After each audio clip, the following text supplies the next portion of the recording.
Ertu á leið heim úr vinnu? Stilltu á FM 89,1. Já, komið þið sæl og blessuð og velkomin í Þingið á mánudegi sem fastur liður hér á Samstöðinni. Við ætlum að hafa þáttinn örlítið funkaðri heldur en stundum áður. Við ætlum að ræða svona hið persónulega í bland við hið pólitíska. Það verða 2 þingkonur hér í spjalli við mig eftir andartak. Það eiga það sammerkt að það eru 25 ár síðan þær settust fyrst inn á þing. Muna sannarlega tímana tvenna. Nú, hér í seinni hluta þáttarins koma 2 fyrrum blaðamenn. Annar blaðamaðurinn hefur töluvert beitt sér gegn spillingu og þessir fyrrverandi blaðamenn eru báðir orðnir starfsmenn þingflokka á Alþingi og við ætlum að heyra í þeim, spyrja hvers vegna takið þetta skref. En Þórunn Sveinbjarnardóttir og Þorgerður Katrín Gunnarsdóttir, velkomnar. Takk kærlega. Það rétt sem framkom, ekki satt, að heil 25 ár eru liðin síðan þið stiguð fyrst inn á Alþingi. Já, það var sem sagt vorið 99. Við vorum nýfermdar, vorum mjög bráðgerar báða 2. Algjörlega. Og en þá vorum við sem sagt kostnarinn sem aðalmenn í þeim alþingiskostningum. Og þá var kjördæmaskipunin önnur heldur en hún svo sem í dag. Það var í gamla Reykjanes. Já, það var gamla Reykjanes kjördæmi sem var að mínum að frábært kjördæmi, ekki það að Suðvestur sé ekki líka, en það sem að heillaði svona eftir á líka með Reykjanes kjördæmi var að þetta var svo fjölbreytt, allt frá landbúnaði, verslun, sterkum sjávarútvegi og svo framvegis, þannig að og mér hefur alltaf þótt Reykjanesi vera svo nær Hafnarfirði heldur en kannski Hornafirði, sko. Já. Ekki bara landfræðilega. Nei. Urðuð þið vinkonur af því að Já, bara hrista saman. Við kynntumst í kosningabaráttunni svolítið. Svo bara hefur það þróast og elst í gegnum árin, algjörlega. Marga fjörun og sopi saman, algjörlega. En lifa það af. Já, lifa það af. Nei, það nú eitt af því sem að það dásamlega við pólitíka, maður eignast góða vini líka þvert á flokka og Þórunn tvímælast eina mínu betri vinkonum og manneski sem að maður hefur blessunarlega náða að kynnast í gegnum stjórnmálin og það er Þórunn og svo kannski önnum manneski sem að við saknum báðar, það er Gunna Ögmunds sem að ég þekkti aðeins áður í fórun á þing 99, hún kom líka inn á þing 99 ég þekkti hann í gegnum bara í rauninni, tengdamamma hennar og mamma voru saman í saumaklúbb og hafði af og til hitt hana og ótrúlega heitlandi manneski eins og náum við að kynnast svona vel og verða mikla vinkonur líka sem að einhvern veginn gerði allt, bæði stjórnmálalífið og bara svona félagslífið miklu betra. Þetta er svona þessi stórbrottin karakter sem að hún var. Já, blessuð minningu. Hún var náttúrulega algjörlega einstöku eins og allir vita sem að henni kynntust og mínar rætur í kvennalistanum, þar kynnist ég Gunnu og þetta frábærum konum, þar sem að margar hverjar voru með í að stofna samfylkinguna og eru í henni og ég segi eins og Þorgerður, mér finnst skipta mjög miklu máli að fólk geti talað saman þvert og flokka, það verður ekki alltaf vinátta, þarf ekki að vera þannig, en það er svo ofsalega mikilvægt að við höldum í virðinguna fyrir hvert öðru og hlustum hvert á annað. Ég meina, ég get verið alveg svakalega ósámála einhverjum þingmönnum úr öðrum flokkum, stundum þessi í mínum eigin flokki, en það þarf að ræða sig í gegnum það og það er nú listin við það að vera í pólitík, að geta tala saman, komist að niðurstöðu, miðla málum þegar að það þarf og vera, ég meina, vináttan er bónus, hún er alltaf, hún er yndisleg, en það er svona, þessi svona vilji til þess að vinna saman og ná niðurstöðu sem að skiptir mestu máli finnst mér. Já, og þetta segir þú sko núna á tímum mikillar sundrungar og ósáttar og vantrausts, bæði í raun gagnvart opinberum stofnunum og stofnunum eins og Alþingi, en ekkert síður vantraust gagnvart einkaframtakinu. Ég heyrði Jón Gnarr á framboðsfundi á Akureyri á laugardaginn síðasta, núna í fyrradag. þá heyrði ég hann sko taka svolítið óvæntan snúning að áheyrendum hans á fundunum fannst. Hann fór að hæla Alþingi og hann fór að tala að honum fyndist bara mjög margt gott við Alþingi og alþingismenn og ég heyrði bara hvernig sko það mátti heyra saumnál detta eftir hann sagði það. Og það var augljóst að það voru ekki allir sammála þessu og mörgum fannst þetta svona áhugaverð vending því að hann hafði líka rétt á undan rætt ofmettun embættismanna og talaði að þeir réðu og miklu hér og væri ekki nógu skapandi og frjóir og allt það en af því að ég nefndi þetta með vantraustið og það allt saman sko finnst ykkur eitthvað núna í tíðarandanum vera öðruvísi en verið hefur frá því að þið stigu fyrst inn á þing?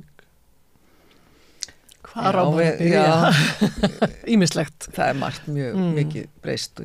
Fyrir það fyrsta vil ég nú bara taka undir með Jóni. Ég hef verið að hlusta svolítið það sem hann hefur verið að segja og mér finnst hann kannski ekki að koma á óvart því að mér finnst hann oft nálgast hlutina öðruvísi opáslega ekki bara klár heldur, mér finnst hann vera oft með þessa innsýn og snertingu inn í íslensk samfélag en líka íslenska pólitík sem að það er ekki allir sem að sjá það sem að hann er að sjá, þú veist og ég náttúrulega fyrir utan það að hafa ótrúlega gaman að því að hlusta á henni, þá finnst mér að líka vera sína svolítið bara úr hverju hann er gerður en huga er að snerta líka þessi málefni sem er ekki endilega vinsæl hverju sinni, það er miklu vinsæla að segja bara, þetta er helviti Alþingi að tala illa þingmenn og ég held að það sé einn mesta meinsemdin fyrir okkur, ekki bara fyrir okkur sem fyrir í pólitík, þú veist, eitt af því sem að lærir í gegnum öll þessi ári í pólitík er að taka ekki hlutina eins mikið inn á sig, en það sem það gerir og við erum að sjá það víða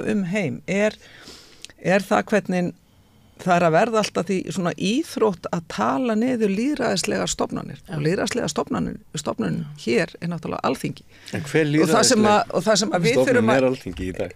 Hver lýðræðislega er hún? Að hver miklu leyti er hún í höndum atvinnurekendavaldsins og þess vegna kemur einmitt að því sem ég ætla að segja, það sem að mér finnst vera mesta áskorun í dag alveg svo var á svona tíma en jafnvel enn meiri er að þora að standa með eigin sannfæringu, vera frjáls í pólitík og það finnst mér kannski það besta í dag í mínu pólitíska lífi er að bara segja hlutin maður fyrir utan það að vera orðin nokkuð gömul í þessu og að vera óhrædd við að taka ákveðnum málum og það sem að mér finnst vanta eftir öll þessi ár er að ákveðnum svona kerfum sé breytt svona grundvallar struktúr, ég get alveg nefnt bara allt frá jómfrúræða mín á þingi, fjallaði einn maður eitt atkvæði, það var bara stutt ræða, 2 mínútna ræða og hún fjallaði fyrsta máli sem að við samþykktum á þingi og það var breyting á stjórnarskránni og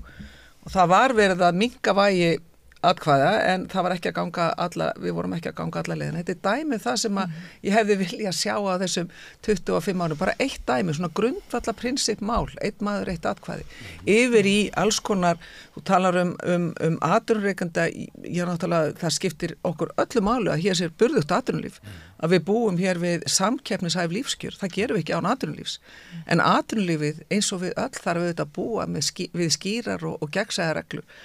Og okkur hefur pínluti mistekist þar en við Þórunn hefur náttúrulega líka rætt það hvað hefur breyst og í gegnum áður og svona hvað er það mesta sem við tökum eftir og það er svo margt í því sko, bara þú nefnir Jón Gnarr og ég tek undir með Þorgerði að hann hefur þennan einstaka hæfileika til að greina samfélagið og segja hluti með þeim hætti að fólk segir svona, já, auðvitað, þú veist, þetta er auðvitað svona. Nákvæmlega. Og frekikallinn, ég meina, hann skilgreindi frekakallinn, við þekkjum hann allar, en hann bara einhvern veginn, já, einmitt. Nokkuð vel bara. Meira sem nokkuð vel, oft hitt hann. Sennilega sá pistill sem er bara mest lesin nánast frá upphæði í sögu fjölmiðlunum á Íslandi. En þar líka bara hitt hann bara beint í mark. Og ég meina, Jón og bestiflokkurinn, bjargaði ýmsu í kjölfar hrunsins, bjargaði okkur frá miklum leiðindum held ég, vegna þess að það voru erfiðir tímar. Hann afhelgaði svolítið stjætt stjórnmálamanna, hann sýndi okkur fram og við þurfum ekki öll að fara í gegnum Valhallaskólann. Nei, og það held ég að sé nú svona kannski, sko, þú veist, það heldur ekki þannig, Björn, að allt hafi verið gott í gamla daga. Nei. Eða þar hafi verið svona lýðræðis og stjórnmálastarf sem að ég meina, helmingaskiptin gleymast oft, ég meina það eru þú veist, kerfið okkar byggist upp á ákveðni valdaskiptingu í landinu, hún að vissulega ennþá til staðar, en við störfum inn í lýðræðislegu kerfi, hvort sem að við erum kosin á alþingi eða í sveitarstjórnir eða annað, og það eru þessi lýðræðislegu ferli sem skipta svo miklu máli og þau gera það inn á alþingi og ég hef í sjálfu sér, ég meina fólk fær fólki sem það kýs, ef ekki bara orða það þannig, hvort sem að það er inn á alþingi eða annar staðar. Það sem skiptir máli er að við skiljum hvers virði þetta kerfi er, af því það er sótt að lýðræðum allan heim, í Evrópu, í kringum okkur og við sjáum bara hvað er að gerast og það er undirliggjandi rosalega, sko, ég kalla það fasisma á fínum fötum sem er mjög víða í stjórnmálunum og við þurfum öll sem ætlum að stunda lýðræðisleg vinnubrögð og vera kjörnir fulltrúar, hvort sem við erum til vinstri eða hægri eða í miðjun eða eitthvað staðar annar staðar, að skilja að það er þetta kerfi sem er verið að sækja að og mér finnst það vera, sko, við erum komin ykkur næstu því 25 árin í nýja öld og það hefur margt ekki gengið vel á 21. öldinni, það er hrikalega ófriðlegt í heiminum, við erum svolítið sitjum uppi með það að hafa ekki náð að koma fólki í gegnum fjármálakrísur, við ráðum ekki við loftslagsbreytingar, við erum svolítið sem samfélög að Íslenska ríkið virði sumpart van fjármagna til þess að takast á við Já, það er sko augljóslega þannig á köflum, en það snýst líka bara forgangsröðum fjármuna. Ég meina það ef við förum í ríkisfjármálin þá snýst það fyrst og fremst það, en líka sanngjarnabyrði og jöfnuð og annað slíkt. En mér finnst við sko, ég verð alltaf pínu, svona, mér finnst það pínu billegt þegar að þú setur öll sem að taka þátt í stjórnmálum á okkur bás og þið eru svona og þið eru hinsegin. Þú veist, fólk er alls konar, það hefur hugsunir og það fer í pólitík alls konar ástæðum, en það sem er mikilvægast er að við sem samfélag skiljum, þú veist, hvers vegna við erum lýðræðis samfélag og hvað er miklu, þú veist, það skiptir öllu máli að við höfum trú á því kerfi og að við tökum þátt í því. En sko, það er bara aðeins ef ég fæ einmitt að koma inn í þetta, því að þetta er svo góð lýsing hjá Þórunni, að það er þessi tilhneiging að segja sko einmitt, það eru við og þið sko.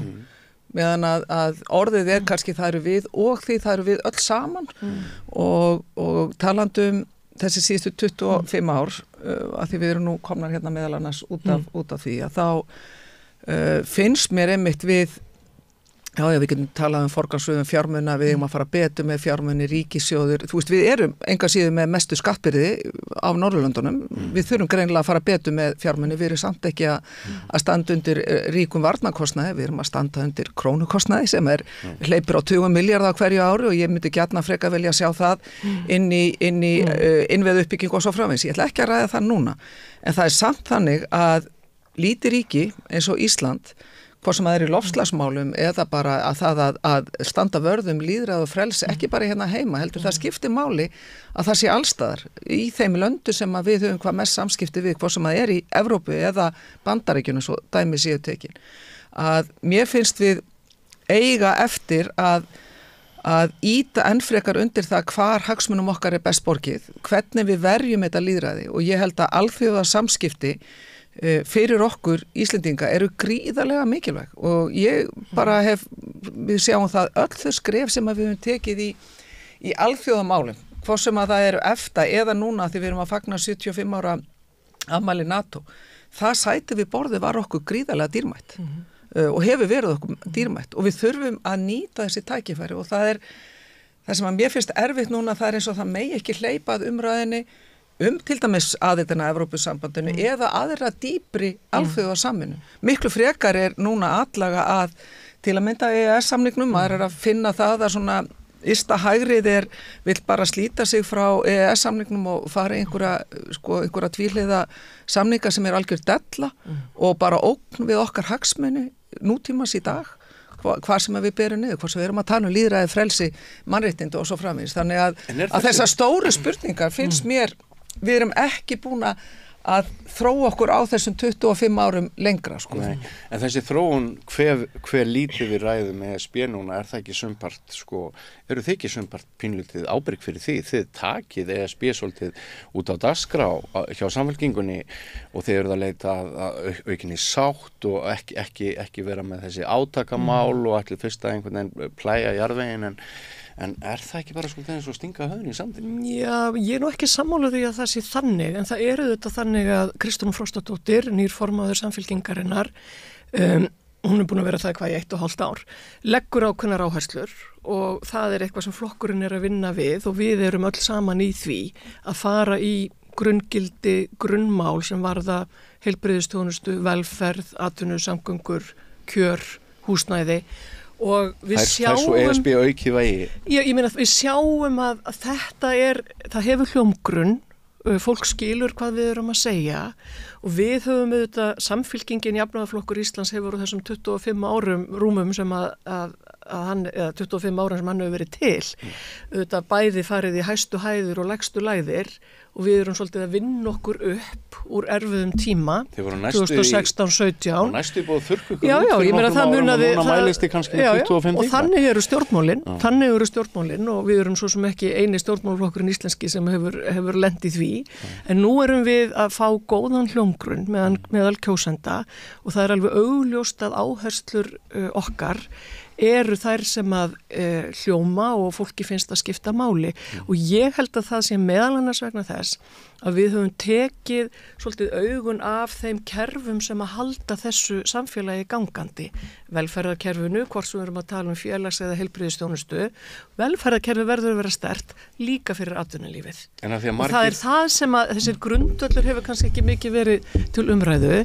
Við erum Evrópusinnar og ég held hafi nú svona í gegnum árin talað alveg ágætlega fyrir því og ég staðráðin í því og fullviss það að Ísland á heima í Evrópusambandinu. Og pláss fyrir aukna áherslu á það hjá ykkur þegar þið hafið afgreitt önnur mál? Það pláss fyrir það hvort þið hins vegar það kannski það sem kemur út kannski ekki það sem endilega til umræðu alla daga inn í flokknum en ég held að það svona það þýðir ekki að við séum búin að setja eitthvað alveg til hliðar. Við höfum hins vegar öll horfst í augu við það. En það væri þá svolítið búin að setja tilvistar einn af hornsteinum. Já, ég meina við fórum fremst hér fyrir aldamótin síðustu. Við vorum með allsherjar atkvæðagreiðslu í Samfylkingunni Evrópustefnuna að við vorum að sameina ólíka flokka og niðurstaða hennar var alveg skýr og þannig gátum við urðu við Evrópuflokkur bara mjög góðum grundvelli. En ég held hins vegar að við, og ég vissum að Þorgerður mótmælir því ekki, að ef við færum núna og segðum við fólk, á morgun ætlum við að gangi í Evrópusambandið, það þyrfti miklu lengri aðdraganda. En það svo sem enginn að tala um það. Nei, það enginn að tala um það. Ég ætla ekki að fara út í, þetta náttúrulega veldur mér ákveðnum vonbrigðum að því að þetta hluta því sem að ég hef verið að tala um og var að segja hér áðan að við höfum ekki tekið umræðuna lengi og það hluti af ábyrgð stjórnmálafólks að leiða umræðuna, ekki fara bara það sem að mælingar segja eða hvað svona þægilegast og hluta því að tala um þann ójöfnuð sem að kemur meðal annars í gegnum íslensku krónuna og allan þann auka kostnað og það er stundu hjákátlegt að hlusta á Sjálfstæðisflokkinn tala um að hann flokkur skattalækkana þegar hann viðheldur mestu sköttum á íslenskana almenningi gegnum íslensku krónuna. Bara hluti af því sem að mér finnst vont að við gefum stuffið og hluti líka sem að við þurfum að ræða, það er svona prinsipmál sem ég vona að Samfylkingin og ég ætla nú ekki að fara endilega út í það sé ekki heldur búin að yfirgefa og það auðlindagjöld og það prinsip að auðlindir þjóðurinnar séu tryggðar til að mynda í stjórnarskrá og með tímabindingu. En af því við erum komin hérna og ég ætla ekki að fara út í umræðu Samfylkinguna að það verður gaman að sjá okkur vinkonunnar rífast eftir. Já, þú veist, mér finnst þetta að vera hluta því, Björn, einmitt hvernig stjórnmálafólk hverju sinni fer með okkur inn í framtíðina og mér finnst það ekki til hagsbóta og það ekki í þá að hagsmuna almennings að setja mörg mál á ís, hvort sem að það eru Evrópumálin eða einhver önnur mál sem eru sko risa hagsmunamál sem að koma að kjarn okkar samfélags varðandi réttlæti, varðandi jöfn tækifæri og svo framvegis. En af því að þú varst að spyrja okkur hérna hvað hefur breyst á þessum 25 árum að þá við aðeins heyrðumst í gær og við vorum sammála og hún Þórunn dró einmitt svo réttilega fram og það kannski tvennt og það eru samfélagsmiðlarnir, það ekki spurning, það risa breyta. Og breytir ykkar lífi mikið sem opinbera persóna. Þú veist, ég kann ekki rosalega mikið á þessa samfélagsmiðla en ég kann samt þó það að nota þá og mér finnst stundum ótrúlega heillandi að fylgjast með bara líka fjölskyldum og vinum og svo framvegis en það líka áhugavert að sjá hver eru flinkir í að beita samfélagsmiðlum og nota þá í þáu góðs og stundum ekki alveg nægilega til góðs. Það risa breyta og líka snertir svona, finnum maður ekki síst á þeim sem eru að því reynsla svolítið vanmeti fyrirbæri og veitir manni kannski ákveðna róa ákveðnum stundum er að það verður oft meira svona taugatrekkingur í þinginu ef að eitthvað fer á flug á samfélagsmiðlum í stað fyrir að segja, já, þetta bara eitt sjónarmið en þá stýri það allt og miklu finnst mér og síðan er það hinn þátturinn sem risa breyta og það sem er MeToo.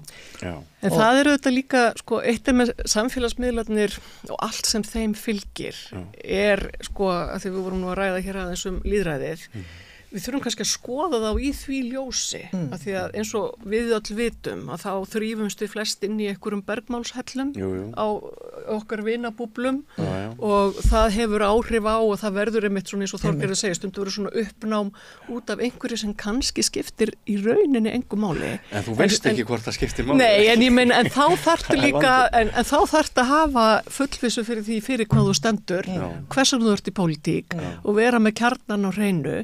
Samfélagsmiðlar geta einmitt mjög fínir og flottir og gaman að vera á þeim og gaman að fylgjast með og svo þú veist, það fullt af fólki sem mjög flinkt að nota þá og svo við, kannski, ég ekkert sérstaklega flink á samfélagsmiðlum en ég nota þá að sjálfsögðu til þess að snerta og koma skilabóðum út en við þurfum þetta líka að horfa á þá í samhengi sko, hverjir eiga þá hverjir geyma upplýsingarnar gervigreindin, algoritmarnir það allt þetta sem býr þarna baki og gjörbreyting frá það eigum við í rauninni að vera að ræða sem sko stjórnmálamenn og svo erum við, hérna því ég nefndi það með Þorgerði í gær, MeToo það risa bylting fyrir konur í pólitík. Hvernig það hefur breytt ykkar störfum? Já, fyrir mér það ákveðið var ákveðin svona fyrir utan að vera þessi augljósa opnun og þegar við förum inn á þráðinn 2016-17 stjórnmálakvenna þráðinn sem eða hópinn sem þá var stofnaður þá bara koma sögurnar bara í bunum og það kemur auðvitað í ljós að þetta ekki ég líka heldur við allar og við höfum allar þurft að kljást við feðraveldið, kerfið mishuggulega kalla í gegnum tíðina, unga og gamla sem stjórnmálakonur út í samfélaginu og það var einhvern veginn bara eins og fargi, alltaf ég lýsi, fyrir mig var þetta eins og að væri fargi af mann létt. Förum aftur til ársins 1999, þegar þið farið fyrst á þing. Er þá talað til ykkar niður og eins og þið séu skólastelpur og þið séu bara ekki verðugar og eigið að þakka köllunum fyrir að þeir ráði ykkar framgangi? Hvernig hafa tímandi breyst? Já, þeir hafa náttúrulega breyst, sko, það ekki spurning. Til eins betra í þessu og ég ætla rétt að vona að ungar konur í pólitík sé ekki endilega að lenda í því sama og við lendum já, það náttúrulega bara alls konar sem að svona, hvað sem yfir því að allt frá því að vera tala niður til manns ætla manni aðra hluti þú veist, fara í ákveðna málaflokka, ekki aðra málaflokka sem að strákarnir hafa verið mikið að einbeita sér að yfir í bara áreitni alls konar kynferðislega áreitni já, líka það innan bara mér varst það ágætt þegar það var þessi miðilla, það bara ákveðið, það bara búið, en það var áreitni, já, það var alls konar, já, kynferðislega, innan þingsins. Innan og utan, kynbundin og kynferðisleg, og ég held að það sem að kannski sé, sko, þú veist, þetta þekkja allar konur og þetta þekkja allar konur í stjórnmálum og það einhvern veginn það sem var svo frelsandi við MeToo var að við settum þetta bara allt út, við trúðum hver annari fyrir sögunum okkar, en við ákváðum líka að hafa það þannig að við ætluðum ekki að fara svo að segja öllum öðrum frá sögunum okkar, að við bara fengum að trúa hver annari fyrir þeim og það eldi okkur mjög mikið og vonandi konurnar sem síðan hafa komið inn í pólitíkina og ég held einhvern veginn að, þú veist, ég meina við erum búin að vera í þessu lengi og ég segi eins og Þorgeir, ég meina reynslan færir manni ákveðna svona ró, ákveðna, þú veist, ég er kannski ekki eins uppnæm eins og ég var hérna einu sinni, en það líka þannig, ég meina ég lendi ennþá í því að ég legg eitthvað til og svo síðar á sama fundi leggur eitthvað kall sama til og þá heyrist það. Við erum ennþá að lendi í þessu. Við erum ennþá að lendi í því að karlar hlusta og kalla og það alveg, hefur ekkert með stjórnmálaflokk að gera eða neitt annað. Það er bara eitthvað sem þarna út í samfélaginu. Já, fólkið út í hagsmuna og atvinnulífinu en náttúrulega þar eru kallar meira ráðandi. Já, og ég meina, og ég held bara með að við svona það sem að ég hef heyrt og þá held ég að sko fyrir að lífið getur bara verið mjög töff fyrir ungar konur á framabraut í atvinnulífinu. Ég held að það sé ekkert einfalt heldur. Já, ég held að það sé alveg hárrétt en ég vil þó draga fram að ég dáist að ungu konunum í dag hvernig þær að nálgast hlutina og mér finnst þær vera hugrakkar, mér finnst þær vera miklu skýrari að setja mörk og þora að setja mörkin og mér finnst það svona aðdánavert að fylgjast með þeim hvort sem þær í pólitíka út í atvinnulífinu en hvað með góðum maður sér alveg það eru líka ákveðna takmarkanir sem að þær standa frammi fyrir aðrar heldur en við vorum með á sínu tíma en ég held að hvert skeið, hver kynslóð kvenna sérstaklega leggur sína lóða á vogarskálarna til þess að næsta kynslóð kvenna hafi þetta örlítið betra og þú veist, það er ekki spurning, við erum á réttri leið. Ekki, það er mikill munur núna, eins og ég segi, og frá því 99 síðan við byrjum. En þetta er ekki komið, það er ekki þannig. Ég er ekki þá engungu að tala um kynbundu launamun, sko. Heldur svo margt af þessum litlu atriðum sem að skilaði yfir að það sé þá bara raunverulega að vera að hlusta á það sem að konur að segja yfir í svona aðra þætti varðandi áhrif, varðandi völd, varðandi öryggi. Já.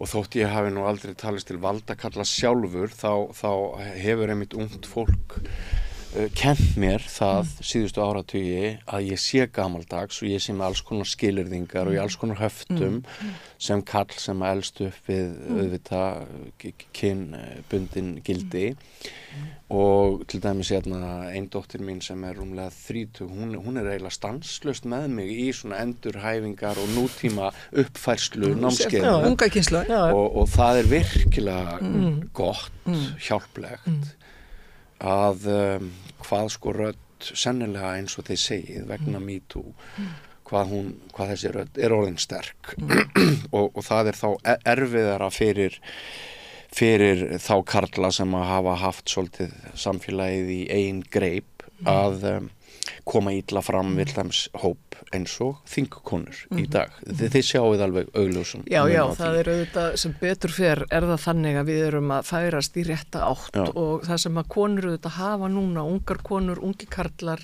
kvár, hafa fyrirmyndir og það voru ekkert rosalega marga fyrirmyndir þegar við vorum að alast upp. Það voru nokkrar.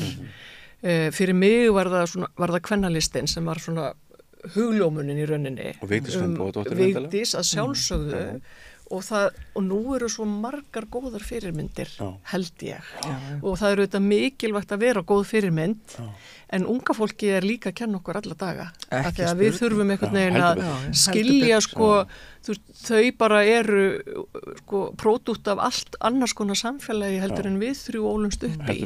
En við erum öll fædd árið 1965 held ég, er það ekki rétt? Jú, það passar.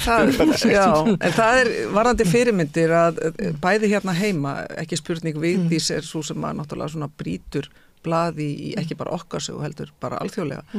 Og talandi alþjóðlega, þá skiptir máli að við erum búin að sjá til að mynda fórseta framkvæmdastjórnarinnar Ursulu von der Leyen, hún er búin að vera nokkuð lengi og staðið sig vel, við erum að sjá sterkakonu hér í fortíðinni líka sem að höfðu áhrif á Norrlöndu, hvort sem að það er Gro Harlem Brundtland eða síðar með í Noregi Erna Solberg, við erum að horfa núna upp á Mettu, við erum að sjá sterka stjórnmálakonu, talandi unga konu sem að hafði mjög mikil áhrif og gerði finnst mér setti svolítið nýjan vinkilinn í pólitíkina með beitingu samfélagsmiðla og það bara hvernig hún nálgaðist hlutin er Sanna Marin sem að hjá forsætisráðherra Finnlands sem að gerði þetta mjög vel og vakti að mínum að mikla umræðu á jákvæðan hátt pólitíkina og drófuna svolítið annað ljós líka ekki síður fyrir ungar konur. Ég fann ofta samtölum mínum og hef fundið að hún skipti máli í þessari stóru mynd. Og jafnvel börn eins og Greta Thunberg og hvernig Bandaríkja forseti hjólaði í hana og það byrtist náttúrulega manni þessi kynbundni. En það er líka, ég tek undir með Þorgerðum, Sönnu Marín, Jacinda Ardern frá Nýja Sjálandi, líka annars svona dæmi kornungan forsætisráðherra og ég var leið þegar þær hættu. Mér fannst það mikil synd og það held ég að sé umhugsunarefni fyrir okkur öll og við vitum að það er ennþá þannig að konur endast ekki slengi í pólitík og karlar. Ekki nema við. Það er alltaf einhverju undantekningar. Það er alltaf einhverju undantekningar og það eru þetta bara eins og það er og svo tekum maður sér hlé og maður kemur aftur og það er alls konar hægt að gera í lífinu en það er líka, mér finnst það ekki alveg segja góða sögu af stjórnmálunum að ungar konur sem að fara, í rauninni eins langt og hægt er að komast, verða forsætisráðherrar, séu síðan svona hálfpartinn raktar í burtu. En tölum aðeins núna það að taka hlé og koma tilbaka og jafnvel skipta flokka. Því það er spennandi umræðefni. Þú ferð á þing sem sjálfstæðiskona. Hvers vegna hættirðu í sjálfstæðisflokknum?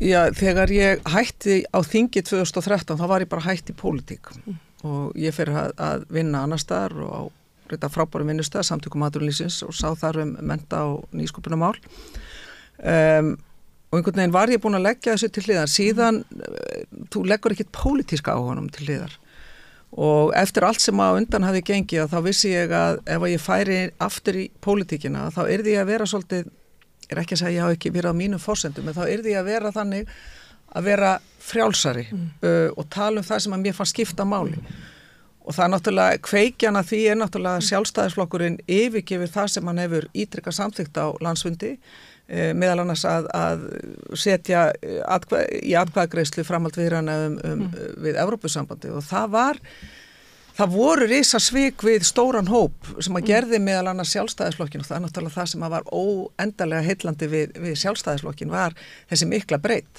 sem að leiti til þess að meðal annars 1999 þá held ég að sjálfstæðisflokkurinn hafi náð næst stærsta eða þriðja stærsta sigrunum með í kringu 40% og við fengum á sínu tíma 48 eða 9% í Reykjaneskjördæmi. Þetta voru svona risatölur af því að það var þessi breytt og maður fann það að það var verið að taka tillit til þeirra sjónarmiða sem að stóð fyrir varðandi auðlindamál.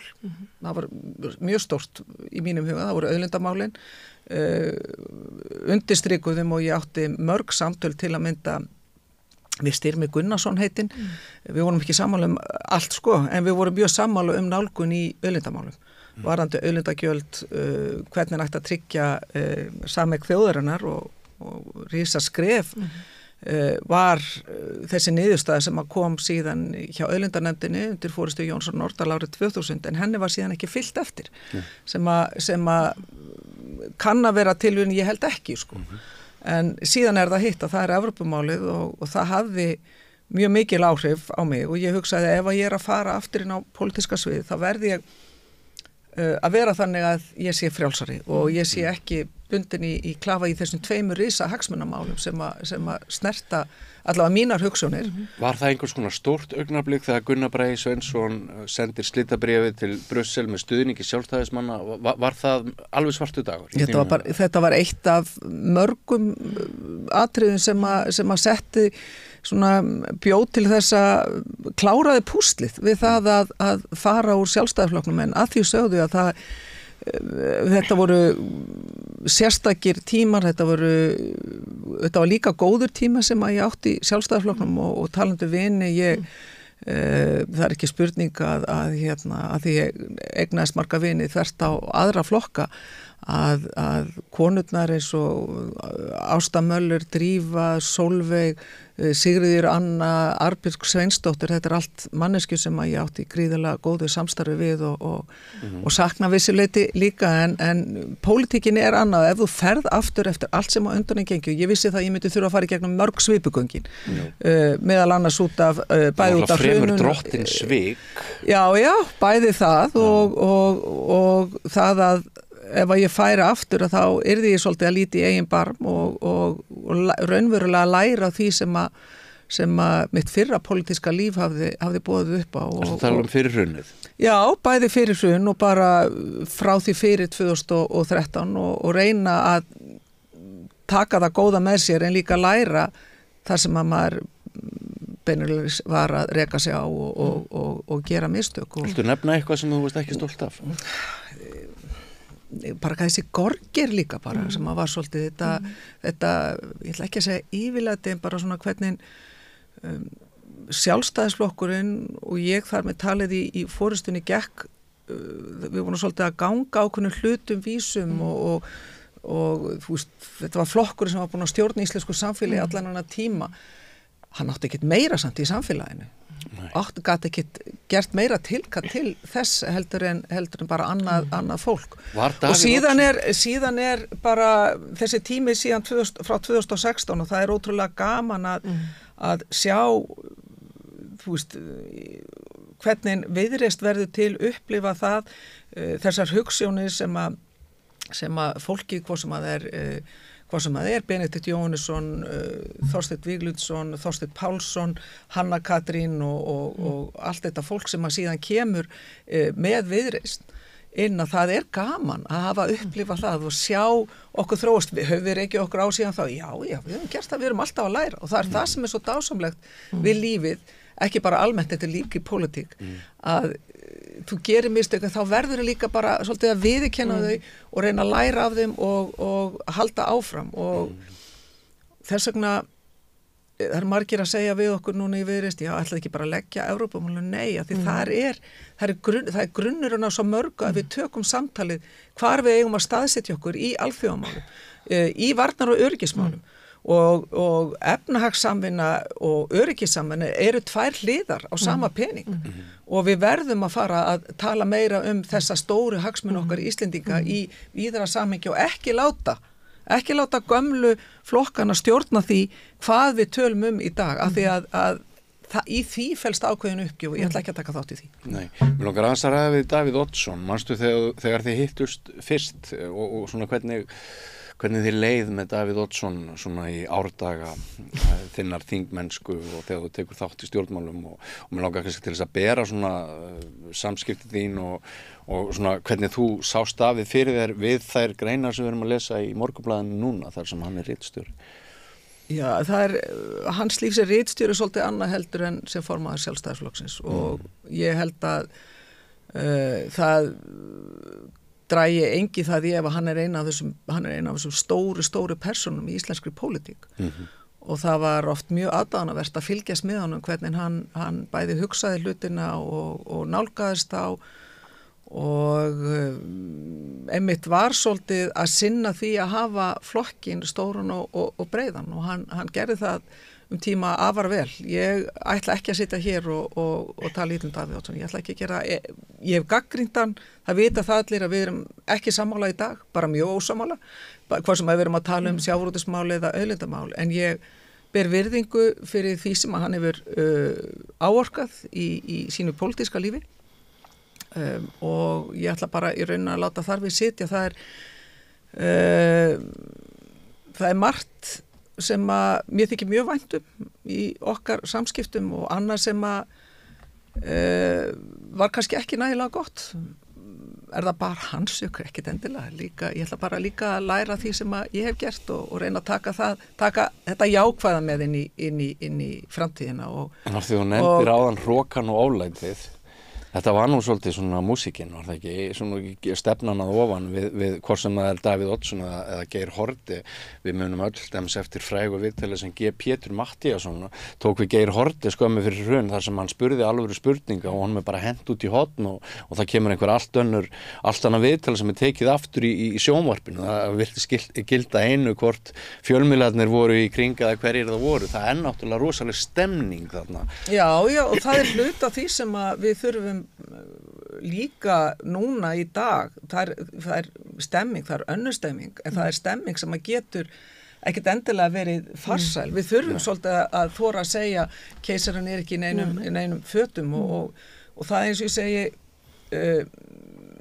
tíminn hjá mér í Sjálfstæðisflokknum, hann vekur mér þú veist, það eru góðar tilfinningar og en ég er ekki gagnrýnislaus á hann og mér þykir vænt fólki sem að var í flokknum en það er oft sagt sko, býtu af hverju sammennist þið ekki á eitthvað, það er út af því að mér fannst Sjálfstæðisflokkurinn yfirgefa sínar hugsanir og mér fannst það stóra breytan af hverju fer maður úr þeim flokki sem maður fann sig í, það er út af því að flokkurinn svolítið yfirgaf þær grundvallar prinsip hugsjónir sem hann stóð fyrir ekki bara einstaklingsfrelsi sem er gríðarlega mikilvægt jöfn tækifæri einstaklinga heldur líka stétt með stétt þora að vera flokkurinn sem var svo dásalegt sem að leiddi þjóðina í gegnum þessi mikilvægu alþjóðasamskipti sem ég talaði áðan var brautryðjandi og þorði að tala fyrir og berjast fyrir aldina NATO setunum við borðum sem að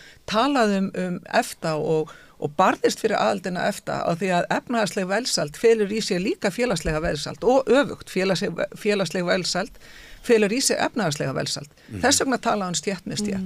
Þess vegna fer hann líka inn í það að semja og þora að hafa forustu það að vera hluti af EES-svæðinu sem að sá samningur sem að hefur fært okkur bæði sem einstaklingum með líka atvinnulífinu þessa velsæld sem að við þurfum á að halda til þess að geta byggt undir velferðarkerfi, byggt undir okkar innviði og það er það sem ég sakna frá flokknum og þess vegna er ég rosalega ánægð og þakklátt fyrir það að vera þar sem ég er í dag með frjálslindum miðju hægri flokki sem heitir Viðreisn og þorir að standa með hugsunum sínum en fer ekki eftir einhverjum skoðanakönnunum eða einhverju öðru, heldur bara að kjarna sínar hugsunir og talar fyrir þeim.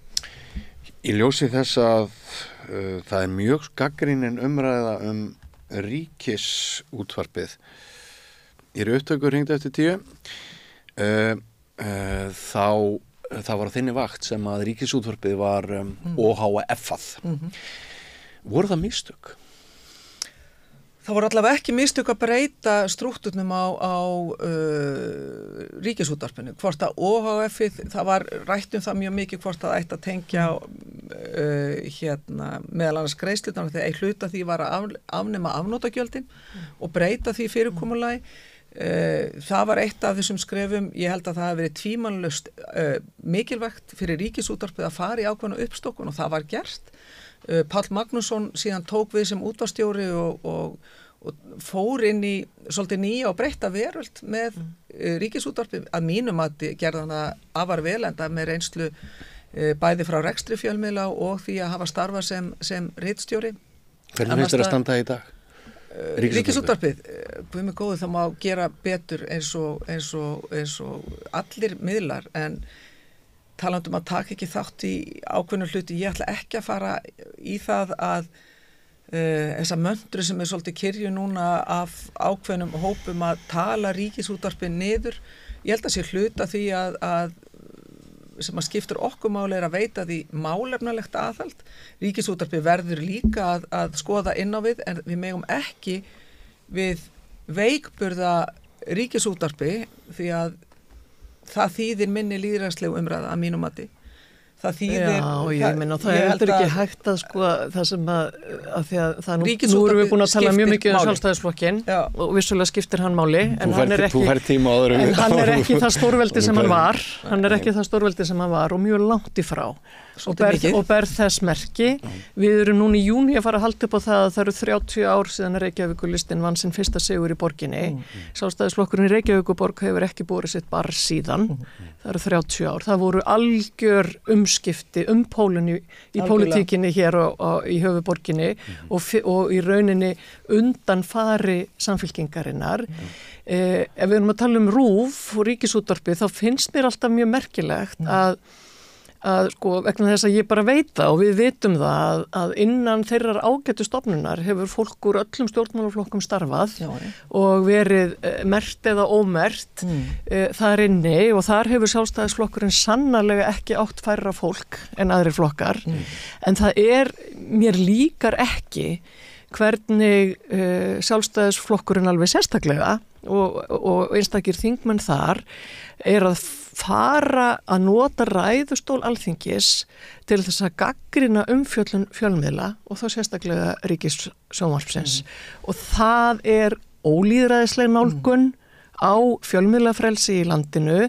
Það er ákveðið kúnarelement í því, það er svona skilapoti fjölmiðlafólks, passaði nú, við erum að fylgjast með þér. Þar þurfum við að standa mjög bara sterk gegn slíkri skoðanakúun eða slíku svona atferli, og ég segi eins og Þorgerður, RÚV eins og það ágætur fjölmiðill, hægt að bæta hann í ýmsu, en aðalmálið að við verðum að horfast í augu við það að fjölmiðlar í Íslandi standa mjög veikt. Flóran fábrotin og þeir standa veikt og það lýðræðislegt vandamál sem þarf að ávarpa. Og ég held að það sé eitthvað sem við ættum kannski að tala svolítið meira í þinginu og hafa skýrari sín á, af því að ef við erum ekki með sterka fjölmiðla þá erum við ekki með sterkt lýðræðissamfélag. Þið ræðið mikilvægi reynslunar sem þingmenn sem hafa komið inn fyrir 25 árum. Sannarlega búið að úthýsa mjög mikil reynslu úr fjölmiðlamönnum og kallar eins og ég og Gunnar Smári og fleiri sem eru þó enn í bransanum. Við erum á lista geirfuglsins í Eyjum, sko. Já, ég meina það hluta því sem við erum að tala um, og ég hef starfað sem formaður Bandalags háskólamanna og eitt af því sem við höfum séð að það verið að giggvæða allt milli heimis og jarðar. Það engin fastráðin lengur. Það eru allir verktakar. Þetta hefur auðvitað bein áhrif á það hvort þú ert með fólk í vinnu hjá þér sem með reynslu og þekkingu og hefur rétt og betri kjörum yfirleitt þess vegna, heldur en hvort að þú giggar því í gegnum það og ert alltaf með einhverja sem að byrjuði í fyrradag. Þetta bara fjölmiðlaheimurinn hérna heima líka bara birtingamynd af þessari ógn sem að steðjar að lýðræðinu. Hér heima með fábreytni í fjölmiðlum, það algjörlega þannig, og að mínum að ekki leiðin eins og Sjálfstæðisflokkurinn vill að grafa undan Ríkisútvarpinu. Það miklu frekar að reyna að styrkja það með þeim hætti að það geti sinnt enn betur því hlutverki sínu að krifja mál, vera með fréttir, vera með fréttaskýringar og svo framvegis. Þetta því og það hluta því sem að til dæmis Evrópusambandið hefur beitt sér að það að koma í veg fyrir þessa upplýsingaóreiðu sem að víða heim, sem að við erum að sjá þetta í Bandaríkjunum mjög augljóslega, sem að leiðir til þessa ójafnvægis í hverju lýðræði samfélagi, og það leiðir síðan til þessara ógnar í þessu innra samfélagi okkar sem að getur ógnað velferðarsamfélaginu, getur ógnað mannréttindum, alls konar fólki sem að við viljum að fá að njóta sín á þeirra eigin forsendum, og þetta það sem að ég hvað mest hrættum í svona bæði íslensku samfélagi og í alþjóðasamfélaginu að það eru sterk öfl, jafnvel þjóðir, þú veist hvað sem það eru Rússar sem að beita sér að þessu, en líka stórar fyrirtækjasamsteypur sem að stjórna allt og miklu, og þá getur ekki lítið land eitt og sér farið í einhverja slægi hvað sem að það við Facebook eða Google eða Apple eða hvað það við þurfum að standa betur saman í þessu og þess vegna enn og aftur kem ég að því alþjóða samskipti markvissari skipta okkur gríðarlega miklu máli út frá þessu sjónarhorni. Sætið við borðið, enn og aftur og vera röddin sem að þorir að benda á ákveðna hluti. Og það sem núna farið að ógna þínu skipulagi að þetta viðtal okkar orðið 10 mínútur lengra en við ætlum að áætla. Hún talar alltaf svo. Nei. Hún en ég tel þá rétt til þess að þú komist á næsta fund og til að þið haldið ykkar dagskrá að þakka ykkur bara kærlega fyrir komuna. Það er búið að vera mjög áhugavert fyrir mig að kynnast ykkur svona aðeins með öðrum hætti núna þennan daginn í ljósi þess að þið búið yfir mikilli sögu og þú er það ekki sá þingmaður sem býr yfir mestri þingreynslu sem stendur 22 ár cirka? Jú, ég aldursforseti Nei, ég að reyna að segja fólki að ég starfsaldursforseti. Það mikill minn, ég ekki aldursforseti á þingi, en ég starfsaldursforseti. Það eru þarna nokkrar einstaklingar sem aðeins eldri við Þórunn. Miklu. Og þið eruð ekkert að fara að hætta. En gerum ekki lítið úr reynslunni, við erum rétt að byrja. Þið frambáðar, ekki satt? Jú, mikil ósköp. Við höfum sagt að við erum rétt að byrja og ég fagnaði mjög að starfa áfram með Þórunni. Sömuleiðis. En hvernig ætlið þið í Samfylkingunni að manna öll þessi sæti sem að... Og þetta síðasta spurningin? Sem að kann að verða bara svona auka spurning. Það verður ekki vandamál. Það í höndum kjördæmisráðana að ákveða hvaða aðferði verða notaðar og við bjóðum upp á líklega einar 4 aðferðir ef ég man þetta rétt. Fólki í flokknum ákveður það og svo aðferð verður notuð sem þau velja og þetta verður ekki vandamál. Þannig að það getur verið í einu kjördæmi verið bara uppstilling. Eins og hefur alltaf verið. Eins og hefur alltaf verið. Það er bara þannig. Það er ljómandi. Kæra þakkir fyrir komun og gangi ykkur vel á þinginu og við trúum því að reynsla að minnsta kosti getur verið góð en maður verður að fara vel með hana. Já, það er alltaf. Það er þannig. Alltaf. Já. Taka svolítið nestið úr reynslunni áfram með sér. Akkurat. Takk fyrir, gangi ykkur vel. Takk fyrir sömuleiðis. Já, og eftir auglýsingar ætlum við að ræða við Atla Þór Fandal og Sunnu Valgerðardóttur, fyrrum blaðamenn. Þau eru í 9 hlutverkum og varðar Alþingi Íslendinga.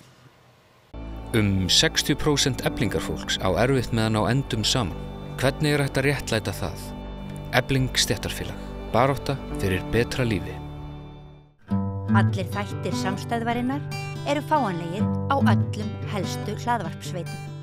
Já, sæl aftur, við höldum áfram með þingið nú þegar við höfum rætt við þessar 2 þingkonur sem hoknar af visku og reynslu fóru yfir sviðið á þeim 25 árum sem liðin eru síðan þær settust fyrst inn á Alþingi. Þá ætlum við að beina spjótunum að hugðarefnum og hagsmunum og áherslum yngra fólks sem starfar við Alþingi. 2 blaðamenn sem skömmum millibili, annar þeirra verið hjá Transparency og unnu mikið gegn spillingu. 2 blaðamenn sem hafa ráðið sig í störf til þingflokka á Alþingi og þeir eru hingað komnir. Sunna Valgerðardóttir, velkomin. Þú ert farin að starfa hjá VG en hefur núna síðast verið töluvert hjá Ríkisútvarpinu. Já, ég er búin að vera hjá Ríkisútvarpinu svona í allt í 10 ár, 11 ár. Einmitt. Og Atli Þór Fandal, þú ert komin til Pírata eftir að hafa gegnt stöðu framkvæmdastjóra Íslandsdeildar Transparency í 3-5 ár? Já, 3-4 ár. 3-4 ár, einmitt.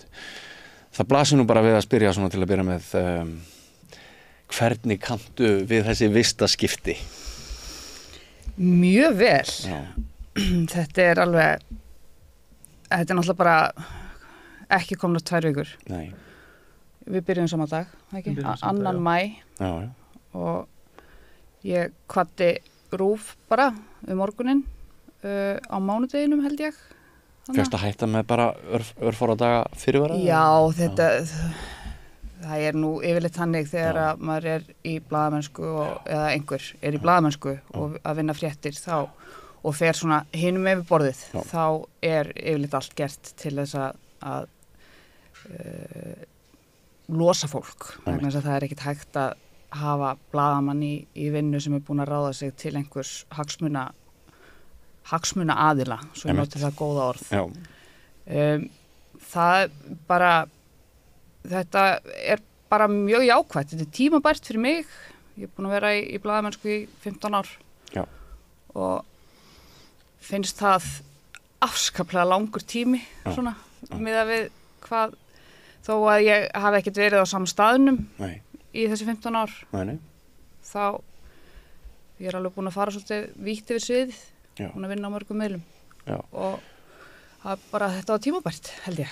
Það hefur nú verið veigur í þinni vinnu, held ég að flestir séu sammála Þú hefur nýtt tíman ágætlega, þú varst með mjög áhugaverðan fréttaskýringaþátt í Ríkisútvarpinu núna síðast, þetta helst. Já. Og þú hefur verið að vinna kompásinslög fyrir Stöð 2 og Fréttastofu stöðvar 2 Vísis og Bylgjunar. Já, Vísis og Bylgjunar, maður gleymir því stundum. Og svona þú hefur lagst svolítið á dýptina í málum oft og staðið fyrir greiningum. Ekki alltaf djöfulegt að við missum góða blaðamenn frá borði? Það alltaf vont að missa góða blaðamenn frá borði. Ég held að hins vegar þá ekki gott að góðir blaðamenn eða bara blaðamenn yfir höfuð staðni í vinnunni sinni, missi móðinn, fari inn í skó. Varstu komið þangað? Ég var alveg að einhvern veginn komast þangað, sko.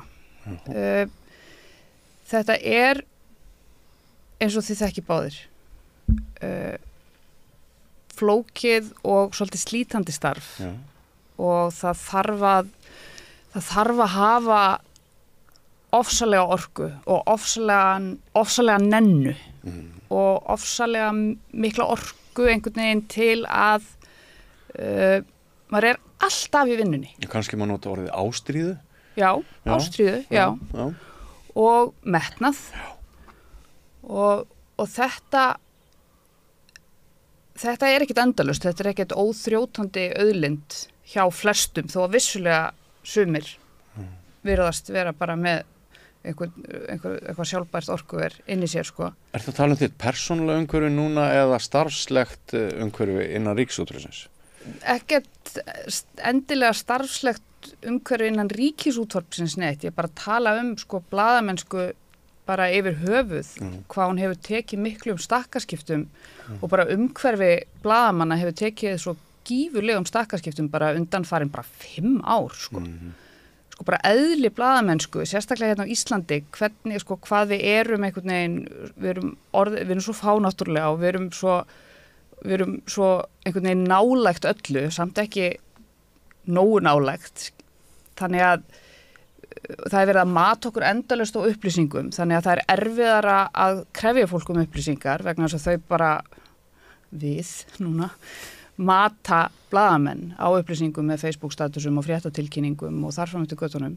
Þetta illa launað, þetta eru langir vinnudagar, þetta ekki metið að verðleikum í samfélaginu. Þú veist, það alltaf verið að berja á blaðamennum, blaðamenn eru alltaf vondikallinn einhvern veginn. Og það erfitt, sko. Já. Þó að inn á milli þá náum maður að gera hluti sem einhvern veginn virðast skipta gífurlegu máli. En þetta bara ekki, sko, ég man bara þegar ég var að vinna fyrir norðan á Akureyri sem svæðisstjóri RÚV, þá fekk ég til mín, það nú ekki droslega mörg ár síðan, þetta hefur verið kannski 2017 eitthvað svoleiðis, það fekk ég til mín fólk sem var í svona starfsnámi, þú veist, í blaðamennsku við Háskólann á Akureyri og þau voru svona, þú veist, kom 1 á dag eitthvað að kynna sér eitthvað, hvernig hlutirnir, hvernig kaupin færi fram á erinni og ég alveg svona, já, þú veist, og svo kemur þetta og svo vinnum við þessa frétt og svo gerum við svona og svo hringjum við þessi síntöl og svo og svona, ekkert gífurlega áhugasöm, sko og ég spurði þau hvort þau vildu verða fréttamenn, eða þú veist, hvernig fréttamenn þau myndu vilja verða, ekkert þeirra vildi verða fréttamann. Engin. Eða blaðamenn. Hvað voru þau þá að gera? Þau voru að letast eftir einhverju svona PR-starfi eða einn mann ég hafði nú áhuga á íþróttum og var nú til í það, sko. Íþróttfréttamaður. En það er svona eins og blaða og fréttamennska sé bara ekki, svo ég leyfi mér að nota það frábæra orð sexy, eins og hún var, sko. Og það er mjög slæmt. Vegna þess að blaðamennska hefur aldrei verið mikilvægari. Nei, og þetta tengist í miður allri hugsun okkar og umræðum pólitík því við þurfum náttúrulega góða pressu og heilbrigða pressu til þess að greina frá þeim pólitísku atriðum sem skipta almenning mestu máli í hvert skipti. Algjörlega. En já, takk fyrir að deila þessu með okkur. Atli, þú hlýtur eða svona maður ályktar, manni dettur í hug, mér dettur í hug, svo ég leiðrétti það sem ég var að fara að segja fyrirfram. Mér dettur í hug að fyrir þig hafi verið kannski svolítið stór ákvörðun að fara frá því að vera svona pönkarinn í Íslendingahópnum, að djöflast á spiltum öflum fyrir Transparency og stundum hefur nú farið mikinn í yfirlýsingum og svona þótt beittur og snarpur, að nú ertu komin inn í þótt að sé náttúrulega kannski meira rými til þess að pönkast í Pírötum heldur en sem öðrum flokkum, þá ertu svona að ganga inn í eitthvað skipulag núna kannski sem að er þér nýtt og framandi, eða hvað? Hvernig líst þér á þetta alls saman, þessar breytingar? Já, þetta var nú ekki, það var náttúrulega í fyrsta lagi var náttúrulega bara lítill tími til að velta þessu mikið fyrir sér. Mér heyrist þess að verið sama hjá þér að það komið svolítið svona skyndilega upp og það er svolítið ferli að hætta hjá Transparency einmitt af bara sömu ástæðum og í blaðamennsku, það er bara reynd að skera á. Hins vegar í Transparency á Íslandsdeildinni þá náttúrulega er ekki þannig að þú getur bara farið, þú þarft að búa til áætlunum hverju taka við hverju verkefnum og annað slíkt. Já. Þannig að ég svona bara tók þess ákvörðun og hafði eiginlega engan tíma til að fara í sorgarferlið. Ég kannski geri það bara ekkert þegar ég hef tíma. Ég hins vegar þekki alveg tilfinningur sem þú ert að lýsa, Sunna. Ég tók mitt ferli út fyrir einhverjum 7-8 árum, sko. Það er orðið mjög langt síðan ég var blaðamaður, þó að það hangi, þó að það sé svona stimpill sem sé á manni. Varandi það að vera í þessu umhverfi, ég náttúrulega eins og bara þekkt er, þá náttúrulega starfaði ég í tímabundum verkefni hjá Pírötum fyrir, ég held að fyrir 2018, einmitt það leyti sem ég hætti í blaðamennsku. Þá vann ég náttúrulega fyrir flokkin, flokkin sjálfan, ekki þingflokkin, þannig að það var svona aðeins annar strúktúr og þrátt fyrir að hafa unni mikið einn og í sjálfstæða verkefnum og þá er ég svona strúktúrsmaður og líður vel í því og það var svona hluta til ástæðan fyrir að ég hætti náttúrulega í blaðamennsku á sín tíma, bara einfaldlega að þykja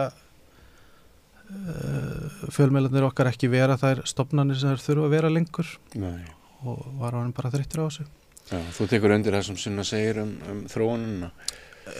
Já, ég hef svona talsverðar áhyggjur af því. Ég meina, þegar ég var sjálfur í náminu úti, sko, þá mitt var það sama, sko. Það var eiginlega bara engin að samnemyndum mínum sem langaði eitthvað sérstaklega að verða fréttamaður, sem var mjög sláandi. En þetta er alveg, sko, fréttamennska það er ótrúlegur heiður að vera fréttamaður. Það er ótrúlega erfitt og þetta er þú ert alltaf í vinnunni og fólk náttúrulega eignast þig. Og það er svona kannski, auðvitað er það mismunandi eftir blaðamönnum en það svona fer þá orðað fréttamönnum að þeir vilji mjög mikið vera miðjan í allri athygli en það er, ég þekki eiginlega engan sko svona góðan fréttamann sem var raunverulega villa. Það spilaði nú til dæmis alveg stóran þátt hjá mér. Ég er mjög ánægður með það að vera bara að vinna, þú veist, ekki í frontinu. Fannst raunverulega löngu komið offramboð á mínum skoðunum hjá Transparency, eða gegnum Transparency. Þannig að þetta var mjög auðveld ákvörðun í raun og veru og ég er mjög ánægður þarna. og ég meina í raun og veru var það bara eitt sem að ég spurði mig að, þú veist, vill ég ganga í stærstu samtök landsins sem fólk sem vill nýja ríkisstjórn og það var bara ekkert mál. Gott og vel, víkjum þá aðeins kannski nánar að svona ykkar störfum, hvað felst í þeim, því það er ju forvitnilegt að hérna svona, það sem þið eruð að læra núna þessar vikurnar í ykkar störfum, þú fyrir þingflokk Vinstri grænna og Sunna og þú Atli Þór fyrir Pírata, það er náttúrulega eitthvað sem að væntanlega 999 af hverjum 1000 Íslendingum vita í sjálfu sér ekkert á sama tíma og við sjáum að blaðamennskan og fréttamennskan er svona útkvært fag og við sjáum svolítið vinnu hvers annars þar. Ef við byrjum á þér Sunna og kannski þeirri staðreynd að þú ert að fara að hjálpa flokki sem mælist með 4,4% fylgi aðeins og náttúrulega þekkir þú vel þá umræðu brotthvarf Katrínar Jakobsdóttur fyrrum formanns VG og forsætisráðherra sem er núna í baráttu Bessastaði. Ef þú kannski svarar þessu tvennu,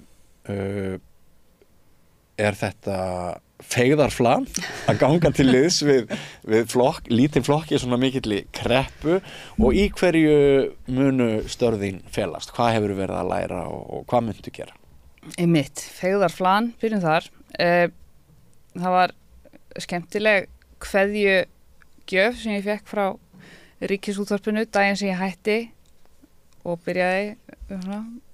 Það var ég hætti þarna á mánudeginum bara eða svona kvaddi og svo fyrsta frétt í kvöldfréttum Ríkissjónvarpsins og útvarpsins að Vinstri græn mældust með 4,4%. Það hefði aldrei mælst lægri. Það er mitt sósíalistaflokkurinn held ég. Kveðjugjöfin. Kveðjugjöfin og velkomstgjöfin í einum pakka. Það var skemmtilegt. Ég hugsaði mikið með mér hvort ég ætti að deila þessu eitthvað og ég man sko hvað ég var þá strax einhvern veginn efins afsakið, hvað væri rétt, hvað væri pólitískt rétt einhvern veginn að gera að deila þessu takkrúf, eitthvað skemmtileg og takkvafki, skemmtileg eitthvað, en ég ákvarðu að gera það ekki og þetta kannski lýsir svolítið svona þessu nýja hlutverki sem ég var strax einhvern veginn bara hvað út af því að maður er náttúrulega orðin svolítið svona öruggi einn skinni sko sem blaðamaður, hvað maður á að segja og hvað maður má segja og hvernig maður á að haga sér, svona oftast allavega. En þarna allt í einu var ég bara komin í eitthvað nýtt hlutverk og ég vissi ekki neitt hvað væri kósér eða ekki sko. Feigðarflan, ég vona innilega ekki. Mér hefur alltaf þótt svo lítið vænt VG, einfallega bara vegna þess að mamma mín var í VG og ég er einhvern veginn svolítið alin upp í þessu öllu saman. Já, mamma var bæjarfulltrúi VG fyrir norðan. Hún var oddviti fyrir norðan, jú. Já. Og þó ég hef nú ekki haft neitt mikinn áhuga á því að hennar störfum þá sko, þú veist, þá er þetta bara eitthvað í DNA-unum hans. Gildið þín. Já, svolítið. Og þó að það hafi vonandi en það kom mörgum og óvart að ég væri farin þarna vegna þess að ég heldu einhverjir kannski aðalega flokksmenn að ég bara væri þeirra helstu óvinnur sko. Af því að þú hefur verið gagnrýnin og skelegg á allar pólitíska stofnanir eða hvað í stóruðum? Jú, það var bara svona hef verið að reyna það, að einhvern veginn skilja mína skoðanir eftir eins og maður á að gera. Það er náttúrulega endalaust verið að mappa okkur alltaf. Já. Sem blaðamenn. Já. En mér finnst þetta mjög slæmt hvað fylgið er lágt. Mér finnst algjörlega hræðilegt ef að þessi flokkur myndi ekki ná manni inn á Alþingi í næstu kosningum og mér finnst það bara vera eitthvað sem bara má ekki gerast vegna þess að þetta er gífurlega mikilvægur flokkur, þetta er merkilegur flokkur og þessi gildi sem að flokkurum var stofnaður á fyrir eitthvað 25 árum síðan eða eitthvað þau eiga sannarlega en við í dag þó að þau kannski sjáast ekki alltaf. Þú veist, það eru þessi 4 hana, eitthvað jafnrétti, friður, félagslegt, réttlæti og umhverfisvernd sem að eru núna bara orðin frekar svona meginstefnumál hjá mjög mörgum flokkum, sko. Já. En nú man ég, hann skjóti inn í núna, ég tók einu sinni viðtal við Steingrími og Sigfússon þegar hann var formaður VG og það er rosalega langt síðan, maður er búin að vera svo marga áratugi í þessu bransa. En það var eiginlega bara skömmu eftir stofnun VG og þá sagði hann sko, VG er svona nei-flokkur. VG er nei-flokkur eins og eru þekktir í Skandinavíu, þetta eru stjórnarandstöðuflokkar sem eru mjög mikilvæg í lýðræðinu til þess að laga ákveðna skekkju. Og örlög ykkar VG fólks voru sannlega töluvert betri áður en á meðan þeir voru nei-flokkur, áður en þeir fóruð í ríkisstjórn. Er það ekki það sem að þið eru að sæta afleiðingum þess núna og þið eru að tækla það og spurningin er hvort það gengur á flokknum döðum? Það er spurning, sko. Ég átta mig ekki alveg á því hvers vegna fylgið er orðið svona ofboðslega lágt. Það eru náttúrulega margir samverkandi þættir og ekkert einhvern veginn sko, ég held að fólk sé reitt, ég held að fólk sé þreytt, þetta er ekki ljóð samt og ég skil það mjög vel vegna þess að við erum einhvern veginn við erum einhvern veginn búin að vera að ganga í gegnum eitthvað alls konar tíma og eins og segir að Steingrímur hafi sagt VG er nei-flokkur svona kannski svolítið eins og Píratar eru í dag að þegar það eru stjórnvöld sem að fólk er kannski ekki sátt við þá þarf að geta stutt einhvern nei-flokk en það er rosa flókið þegar að nei-flokkurinn er með hinu liðinu en hins vegar þá held ég líka að það sem að hefur misfarist í þessu öllu saman er sko að koma því til skila hverju það hefur skilað þó að hafa VG í þessari ríkisstjórn. Kemur það til þinna kasta núna í þínu starfi? Ég veit ekkert hvað ég er að gera í þessu starfi. Ég skil ekki neitt, sko. Nei. En ég held að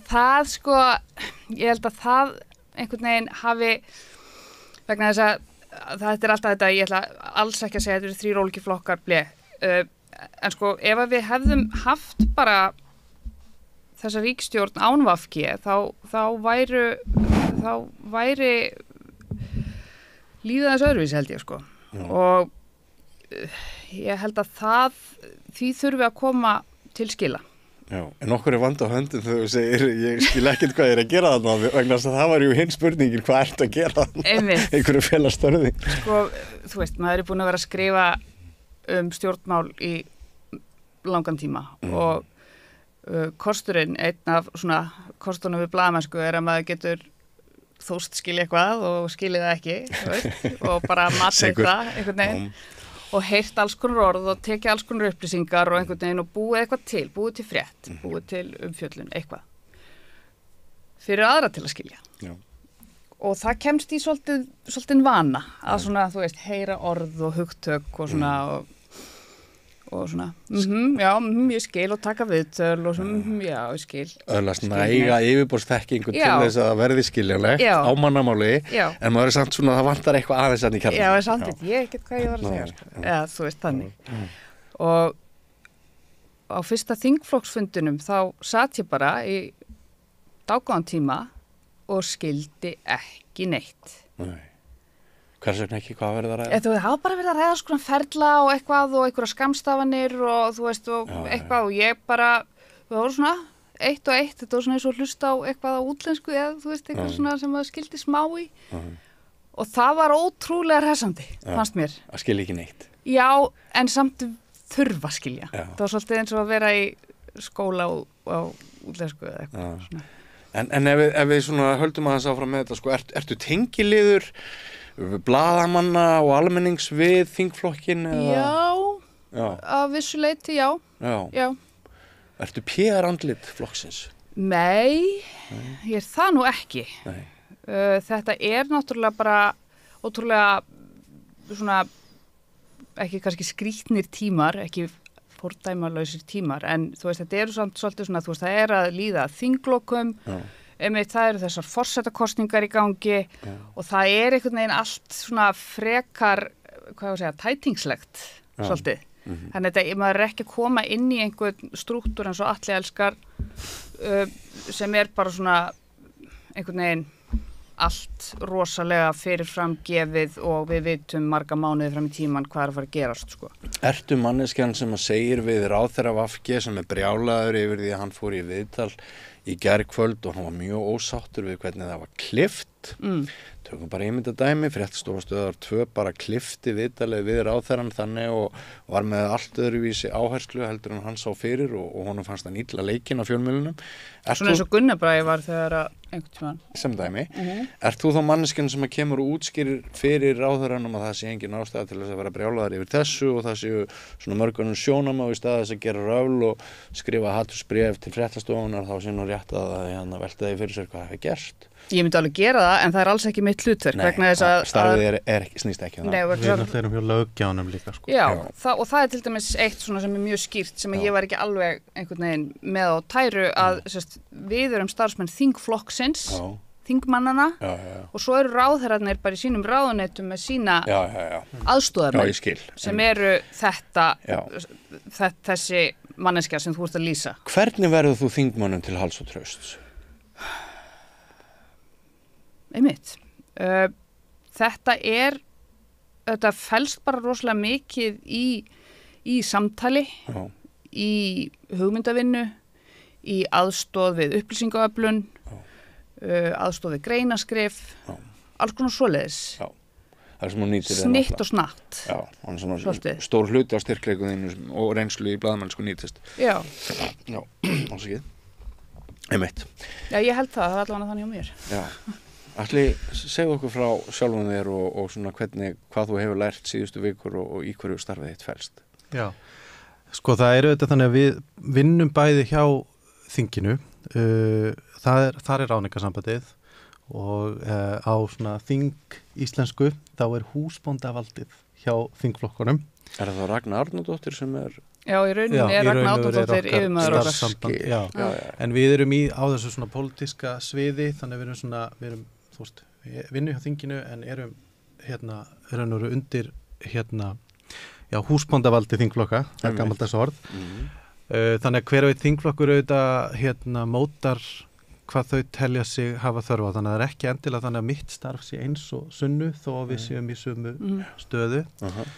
Það sem að ég geri að við auðvitað fundum mjög reglulega og á mótnana teki bara við verkbeðinum. Verkbeðinir geta verið til dæmis aðstofa við research eða aðstofa við heimildavinnu vegna einhverja fyrirspurnar, athuga hvort einhverjar upplýsingar séu til, aðstofa við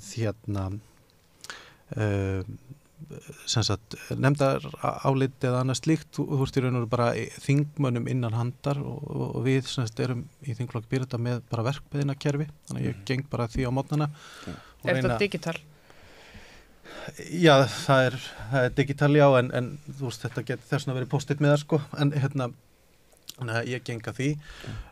Hluti af mínu starfi eru þetta líka að eiga í samskipti við flokkin sjálfan, athuga hvernig grassrootin hefur það. Já. Og ég hef verið bara að setja mig inn í það. Ég get alveg sagt það að fyrsta vikan,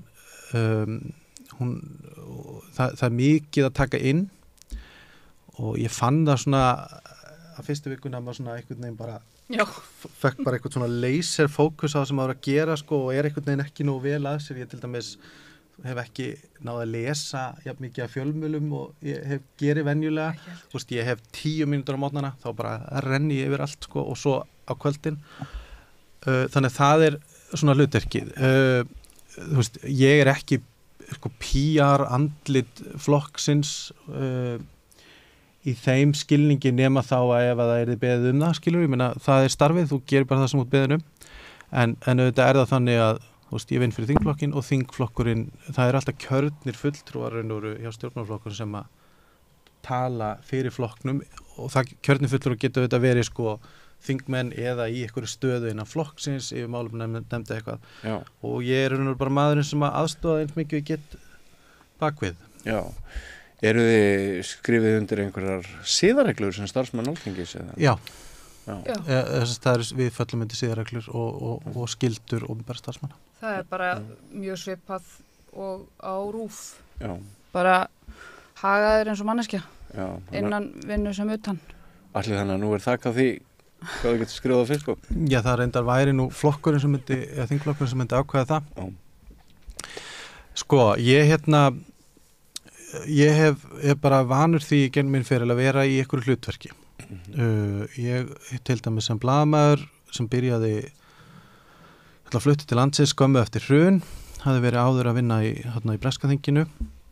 Þá var bara svona langur listi af spillingamálum til að skoða og ég fekk að fara í það í pólitík og svona samskipti, viðskipta og stjórnmála og þá auðvitað talaði maður mjög harkalega og talaði bara þessi mál skýrt þannig að fólk skildi þau. Það var hlutverki þá.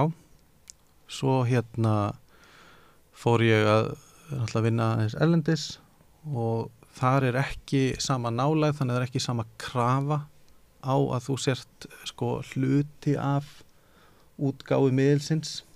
Þú þarft að hafa eitthvað svona presens en það bara alltaf öðruvísi.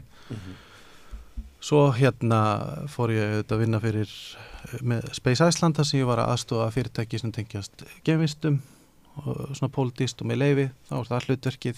Það var ég ofsalega glaður og jákvæður fyrir framtíðina og var að gera skemmtilega hluti og svo í raun og meðfram því ég hjá Transparency og þar ertu yfirleitt að benda á það sem að þyrft að gera betur og þú reynir að gera það sem forvörn en raunin á Íslandi yfirleitt að það er ekkert hlustað fyrir en allt farið til landskundans.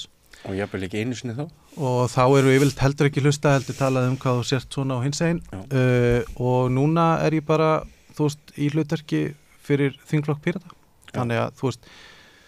Þannig að ég hef til dæmis ekki postað neinu nema bara hvað maðurinn minn mikið búin að þykjast vera veikur og eitthvað og hann reyndar veikur í alvunni og það hefur ekkert með það að gera þessi búið að skipa mig neitt. Ég hugsa að þau jafnvel myndu vilja að ég talaði miklu meira en núna staðan svo að allt sem ég segi verður túlkað sem einhvers konar skoðun þingflokks en ekki mín. Og það bara eins og í öllum hlutverkum þá bara þarftu bara að þú að taka því og ég meina þú þekkir þetta alveg Sunna, ég meina þú ert örugglega oft með bara eigin skoðanir en það eru alltaf túlkað sem skoðanir RÚV. Já, og það bara það sem að venst. Já, og það samt það hefur aðeins verið að breytast undanfarin svona nokkur ár, finnst mér að þessi rosalega hlutleysiskrafa blaðamanna við erum manneskjur og við höfum skoðanir, annars værum við ekki í þessu starfi þannig að ég man þegar ég áttaði mig á því að mér var orðið bara alveg sama rosalega margt. Þetta var eitthvað umræðan hvar nýr Landspítalinn ætti að vera eða eitthvað, þetta var fáránlegt og ég var bara mér alls sama. Hefur ekki skoðun? Nei, má það ekki. Má ekki hafa skoðun. Mér alls sama. Og það þá bara einhver, sjálfsbjargar viðleitni hugans örugglega að einhvern veginn bara að láta mann verða alveg sama svona hluti, auðvitað ekki bara ekki grundvallar, maður ennþá mennskur, Og á sama tíma kannski fyrsti kafli í kulnun eða hvað? Ég veit ekki, það rosalega mörg ár síðan það var, þannig að það var ekki gott. En já, mér finnst þetta aðeins vera breytast, ég einmitt tók þá ákvörðun að deila þeirri skoðun minni einhvern tímann að sundlaugar ætti að vera opnar lengur og ég hugsaði þetta, bara á ég að láta vaða. Já, við erum alveg að ég læt vaða, mér finnst að sundlaugar eiga að vera opnar lengur. Bæn. maður finnur eitthvað jafnvægi, maður finnur náttúrulega bara eitthvað jafnvægi í þessu en þú veist, það er bara þannig að það sem þú segir þegar þú ert í ákveðnu hlutverki, það er túlkað sem svo, þú veist, og þegar fólk segir eitthvað svona, og maður reynir að gera það þegar maður setur fyrirvara, þú veist, nú er ég man að ég hef oft sagt hérna, þú veist, nú er stjórn ekki búin að taka þetta fyrir, þú veist, ég get bara að tala fyrir mig, en þú veist, þú ert samt alltaf meðvitaður það að þetta getur verið túlkað sem skoðun, þú veist, þú ert bara í hlutverki. Mér finnst þetta líka svo fyndið. Við erum einnig viðtalið að þið verum að vinna hjá þinginu, ekki því að við erum svo frábær. Mér finnst þetta líka svo fyndið eins og á sko Twitter, þar eru rosa margir með eitthvað, Guðrún Jónsdóttir, skoðanir eru mínar eigin, sem svona bio. En ekki hvers þá. Þú veist, að þetta sé eitthvað sem þú þurfir að taka fram sko á samskiptaforrit eins og Twitter. Ég er ekki að tala fyrir samkeppniseftirlitið þar sem ég vinn hjá eða eitthvað. Nei, ég veit. Þú veist. En ég meina hlutleysiskrafan hjá blaðamönnum er auðvitað mikilvæg þó að sé auðvitað ekki hægt að einhvern veginn gera þá kröfu að manni finnist aldrei neitt. Ég sagði einhvern tímann, ég var nú aðeins skammuð fyrir það. Það er svolítið langt síðan það var. Ég var í svona klassískum óveðurs stand-up dæmi, klassísku óveðurs stand-up dæmi á Öxnadalsheiði. Já, kannast þið það. Já, og þetta var alveg hérna þessi og þú veist hérna og snjór og agalegt og ég segi eitthvað, ég er hérna á Öxnadalsheiði og það eru 30 metrar á sekundu. Það er ógeðslegt veður, sagði ég. Og það þótti mjög djarft að fullyrða það að þetta væri ógeðslegt veður. Voru Norrlendingar... Ég man ekki hvenær þetta, þú veist, hverjir, þú veist, það er nú alveg, áhaldum það. Okay. Nei, þú veist, það bara er ógeðslegt veður. Og svona, þú veist, að fólk sé svona kannski aðeins afslappara, líka í talmáli, sérstaklega náttúrulega á Ríkisútvarpinu. Einmitt. Ég held að svona í blaðamennskunni þá hefur nú svona hægt og rólega orðið til svo skilningur á seinni árum að einmitt eins og þú nefnir að það er ekki til sem heitir hlutleysi, það er þá bara sá sem er með enga heilastarfsemi sem er ekki með neina skoðanir. Og hérna bara leið og við veljum mál og við ákveðum að fara í þetta mál og við ákveðum hverja við tölum við og hvaða spurninga við spyrjum. Þá er náttúrulega hægt að klæða alls konar hluti inn í eitthvað meint hlutleysi en það verður náttúrulega aldrei og ég held að sko kannski eitt af því sem að mín skoðun er svo að ein helsta ógn blaðamennskunnar er sko þessi trú og tilfinning margra að það sé ekki til neitt sem heitir að berjast af óeigingjörnum hvötum fyrir einhverju betra í veröldinni. Mér fannst við fyrst sjá þetta þegar Jóhanna Sigurðardóttir sem var forsætisráðherra ákvað að lækka launin sín rétt eftir hrun og hún var popúlisti. Þá vorum við komin á þann vagn að sko allt hlaut alltaf að snúast okkar einkahagsmuni og hið altrúíska var einhvern veginn bara farið. Og þessi kreppa hefur einkennt umræðum fjölmiðlun og kannski hvernig við hugsum um fjölmiðlun nokkuð lengi að mínu viti, svo ég bara leyfa mér nú að læða því óumbeðnar upplýsingar. En sko, Atli, áður en ég slepp ykkur, ég veit að þið þurfið að fara að mæta á fundi, það er búið að vera mjög forvitnilegt að heyra af svona ykkar, heyri ykkur á svona krossgötum sem þið standið núna á, en það er eitt mál sem allir er að tala um. Ég var fyrir norðan, ég var á Akureyri í þínum fallega uppvaxtar heimabæ.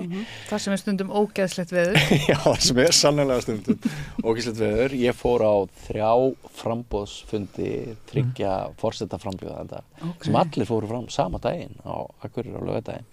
Þetta er bara eins og daginn fyrir kosningar? Já, þetta var bara þjóðhátíðastemning. Það er svoleiðis? Já, allir hafa ekki svona 500-600 manns mætt samanlagt á þessa 3 fundi og svo erum við með könnunni í dag og fylgjendur Katrínar hafa nú sennilega ekki glaðst neitt rosalega mikið yfir því að sjá það, þið hafið heyrt það að fjölmiðlar hafa svona stilt upp þessu upp sem einhverju turnatali, það er Hallar Hund og Katrín, náttúrulega mjög umdeilt hvernig Katrín skilur við ríkisstjórnina og hoppar þarna yfir í þennan draum sinn, en hérna af því að þú mátt nú alveg halda áfram að vera pólitískur og verður það náttúrulega sem starfsmaður Pírata og þingflokksins og Alþingis, Hvað að gerast? Hvernig svona metur þú þessa stöðu núna? Sko, ég held að sé, ef maður spáir í þessu, sko, Katrín fær, fyrsta könnun Katrínar, hún var í raun og veru naglinn í líkistuna. Hún, fekk ekki nógu góða mælingu þar. Þegar Katrín það þekkt stærð, að hún í raun og veru á meiri möguleika á að síga heldur en að rísa, heldur en þeir sem koma nýjir inn. Ég man ekki nákvæmlega tölurnar en þú veist það var 60%, 50% og 60% hjá þú veist Guðna og Ólafur Ragnari og svo fallaðir í raun og alla kosningabarátuna þegar nýjir aðalega koma inn. Þannig að hún ég ekki að segja, kannski líkist en nú kannski ekki rétt lýsing en ég ekki að segja að það sé alveg sko garantera að hún tapi að því að þar kemur sko bara kosningaþáttakan inn. Hún með miklu stöðugri hóp og sterkari en það að mínu viti ekki endilega mjög líklegt að hún sigri. Halla Hrund, það kemur mér ekkert á óvart að Halla Hrund sé að ná góðum árangri. Sko það sem að það sem að sérst auðvitað á henni að þú, sko til að byrja með þá sérðu á henni að hún alin upp erlendis og þú sérðu þannig að á fyrstu vikunum þá lagði hún miklu meiri áherslu á hæfni sína heldur en hverjum hún skild og það rosalega íslenskt, þú veist, það skiptir aldrei neinum máli hvað sagt, heldur hver segir það. Það gera það báðar höllunar. Já, þær eru báðar líka búin að vera mikið úti. Svo og þú sérðu þetta bara, þú veist, þetta er miskilningurinn sem fólk sem hefur einhvern veginn alist upp erlendis, þú veist, það ekki með sama net og ekki að fókusera á hvort það sé skilt ykkurum og svo sér maður að ráðgjafarnir hennar að segja, þú veist, þú þarft aðeins að merkja þig þú veist, halda á lambi og vera, þú veist, og tala kristingildi og eitthvað svona sem að ég ekkert viss að sé rétt en það allavega það sem að gerast. En það sem Halla Hrund með að hún veit að kosningabaráttan ekki unnin með auglýsingum og hún ekki unnin bara með því að standa sig vel í viðtölum. Hún unnin með með baráttinu bak við tjöldin sem eru hringingar og beinn kontakt við við kjósendur. Þess vegna hún að rísa svona óbúslega. Halla Tómasdóttir þekkir þetta líka. Þess vegna hún að rísa. En það sem ég held að hafi líka gerst og eiginlega verst fyrir Katrínu að það eru svona ákveðnar hugmyndir það að þetta sé ópólitískt embætti og þess vegna með ekki ræða þetta og þetta og þetta og þetta og það með ekki fara í mannin, heldur boltan en það engin bolti annar maðurinn, þú veist. Fullt af boltum. Það bara og þú veist, þannig að þegar fyrstu dagana sem Katrín fer fram þá kemur svona þessi mótstaða, svona þessi hugmynd elítunar, þetta nú kannski gott orð það að kosningarnar að vera svona og þetta sé leyfilegt að ræða og eitthvað og hún lendir í því að þetta eina kosningin á Íslandi, það sem bara eitt atkvæði á hvern mann að þá segja menn, þú veist, það hefð fyrir því almenningu kjósa sig eitthvað sem andstaða ráðandi afla, þú veist, það hefð en það gæti líka verið vegna bara tæknilega, þú veist, útfærslu þessa kosninga þar sem að við höfum séð á Íslandi að hinn ráðandi öfl, þau ekki raunverulega í meirihluta, þau alltaf að fá lánuð atkvæði frá okkur mörgum, þess að vera til svona koalísjónstjórnir. Þannig að ég myndi veðja á Höllu Hrund þó að hún hafi ekki náð að standa sig nógu vel í debattinum vegna þess að fyrsti debattinn sem skiptir ekki mjög miklu máli og vegna þess að hún með svo gott fólk í kringu sig sem að ráðleggur henni og hún mun örugglega, hún sér það hún óstyrk en maður sér sko hún tekur stökk með hverjum deginum og ég minni á það, ég minna eitt stærsti stjórnmálamaður núna í pólitík Kristrún Frostdóttir og þú veist, hún ekki með neitt rosalega mikla reynslu, ég segi það ekki þú veist til að tala hana niður en nú sjáum við, þú veist, hún nær rosalegu flugi og nú sjáum við hvers skipti sem hún talar pólitík þá verður til eitthvað svona smá krísa þegar hún að færa flokkinn sinn og sama bara gerast held ég hjá Höllu Hrund en hún mun ná að laga þetta en þetta verða þessi tveir turnar held ég. Já. Sunna, það verður ekki séð að þetta sem hefur verið mikið umræðefni á samfélagsmiðlum síðustu daga með allar yfirlýsingarnar frá svona áberandi fólki í íslensku þjóðlífi, við getum talað Kára Stefáns, Víði og hellinga pólitíkusum sem að fylki sér utan Katrínu og fólk skrifar status á Facebook og segir ég ætla að kjósa Katrínu af því ég nefndi að ég var að koma norðan. Það var mjög áberandi hvað Kristján Þór Júlíusson var þarna einstikoppur í búri á fundinum Katrínar þarna fyrir norðan. Menur að segja mér hverjir þetta voru, hvað frambjóðendur og hvar þeir voru, ég hef áhugað því líka. Já, Katrín Jakobsdóttir hélt sinn fund á Hótel Kea og þar voru milli 200 og 300 manns, það þurfti að ná í stóla. Þeir voru þarna hlið við hlið Hlynur Hallsson, VG og Kristján Þór Júlíusson. Það er svo ríkisstjórnin. Já, það er svo ríkisstjórnin og svo var það hann Björn Snæbjörnsson sem var hjá einingu Iðju, framsóknartengdur sem var fundarstjóri.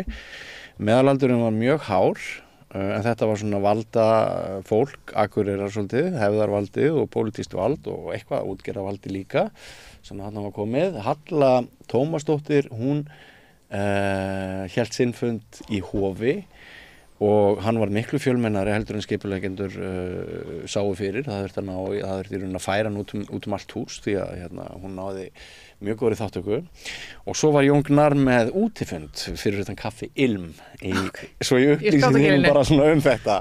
Og var gott veður? Já, mjög gott veður. Akureyringar voru mjög ánægð með daginn, 15. hiti. En bara svona, ok. Já, svo ég svari spurningunum þínum. En þá eru þú að svara minni. Já. Sýnist þér sem að skotið sig að fara aftur úr byssunni, hlaupa aftur úr byssunni með þessum yfirlýsingum, þessar ráðamanna áberendi sem að hvetja almenning til þess að kjósa Katrínu og mörgum finnst eins og þá sé verið að stíga á tærnar á hennum almenna manni og við hefum bara geta ráðið þessu sjálf. Hlýða Víði og kjósa Katrínu? Já. Sko, þegar ég sá þetta fyrst, þá hugsaði ég, vel gert, Katrín, fá þessar sleggjur, eitthvað, stuðnings, en svo pældi ég ekkert meir í því. Nei. Þú veist, ég meina það áhrifamikið að sjá þríekið mínus Ölmu pluss Kára segja mann að gera eitthvað. Það er bara lærð hegðun. En við erum nú ekki sko að kljást við einhvern lífshættulegan faraldur núna og ég held að þetta hafi ekki sömu auðvitað áhrif. En það fyrsta sem ég hugsaði var að þetta var flott sko fyrir Katrínu. En síðan hugsaði ég, eins og ég sagði, ekkert það meir, fór að hugsa eitthvað annað. En núna hef ég verið að sjá sko þessa gagnrýni á þetta og ég veit það ekki sko. Af hverju mega þeir ekki koma með einhverjar yfirlýsingar eins og einhverjir ráðherrar eða stjórnmálamenn, þú veist.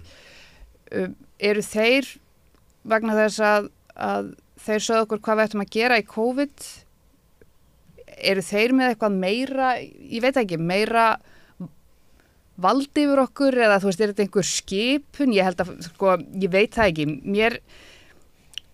Sumir segja þetta hafi verið mistök til dæmis hjá Víði, má Víðir ekki hafa sína skoðanir á því hver verður forseti? Ég veit það ekki. Hér var varaþingmaður í gær sem við rauðaborðið í þætti bræðrana Gunnar Smára og Sme sem að sagði að bara vegna stöðu sinna sem varaþingmaður þá finnst honum ekki við hæfi, ekki siðferðislega við hæfi að hann segði skoðun sína á forsetaframbjóðanda út af við bara til þess að halda armlengd frá Alþingi og því, þannig að það auðvitað skiptir skoðanir um þetta. Hefur það verið þannig í gegnum tíðina?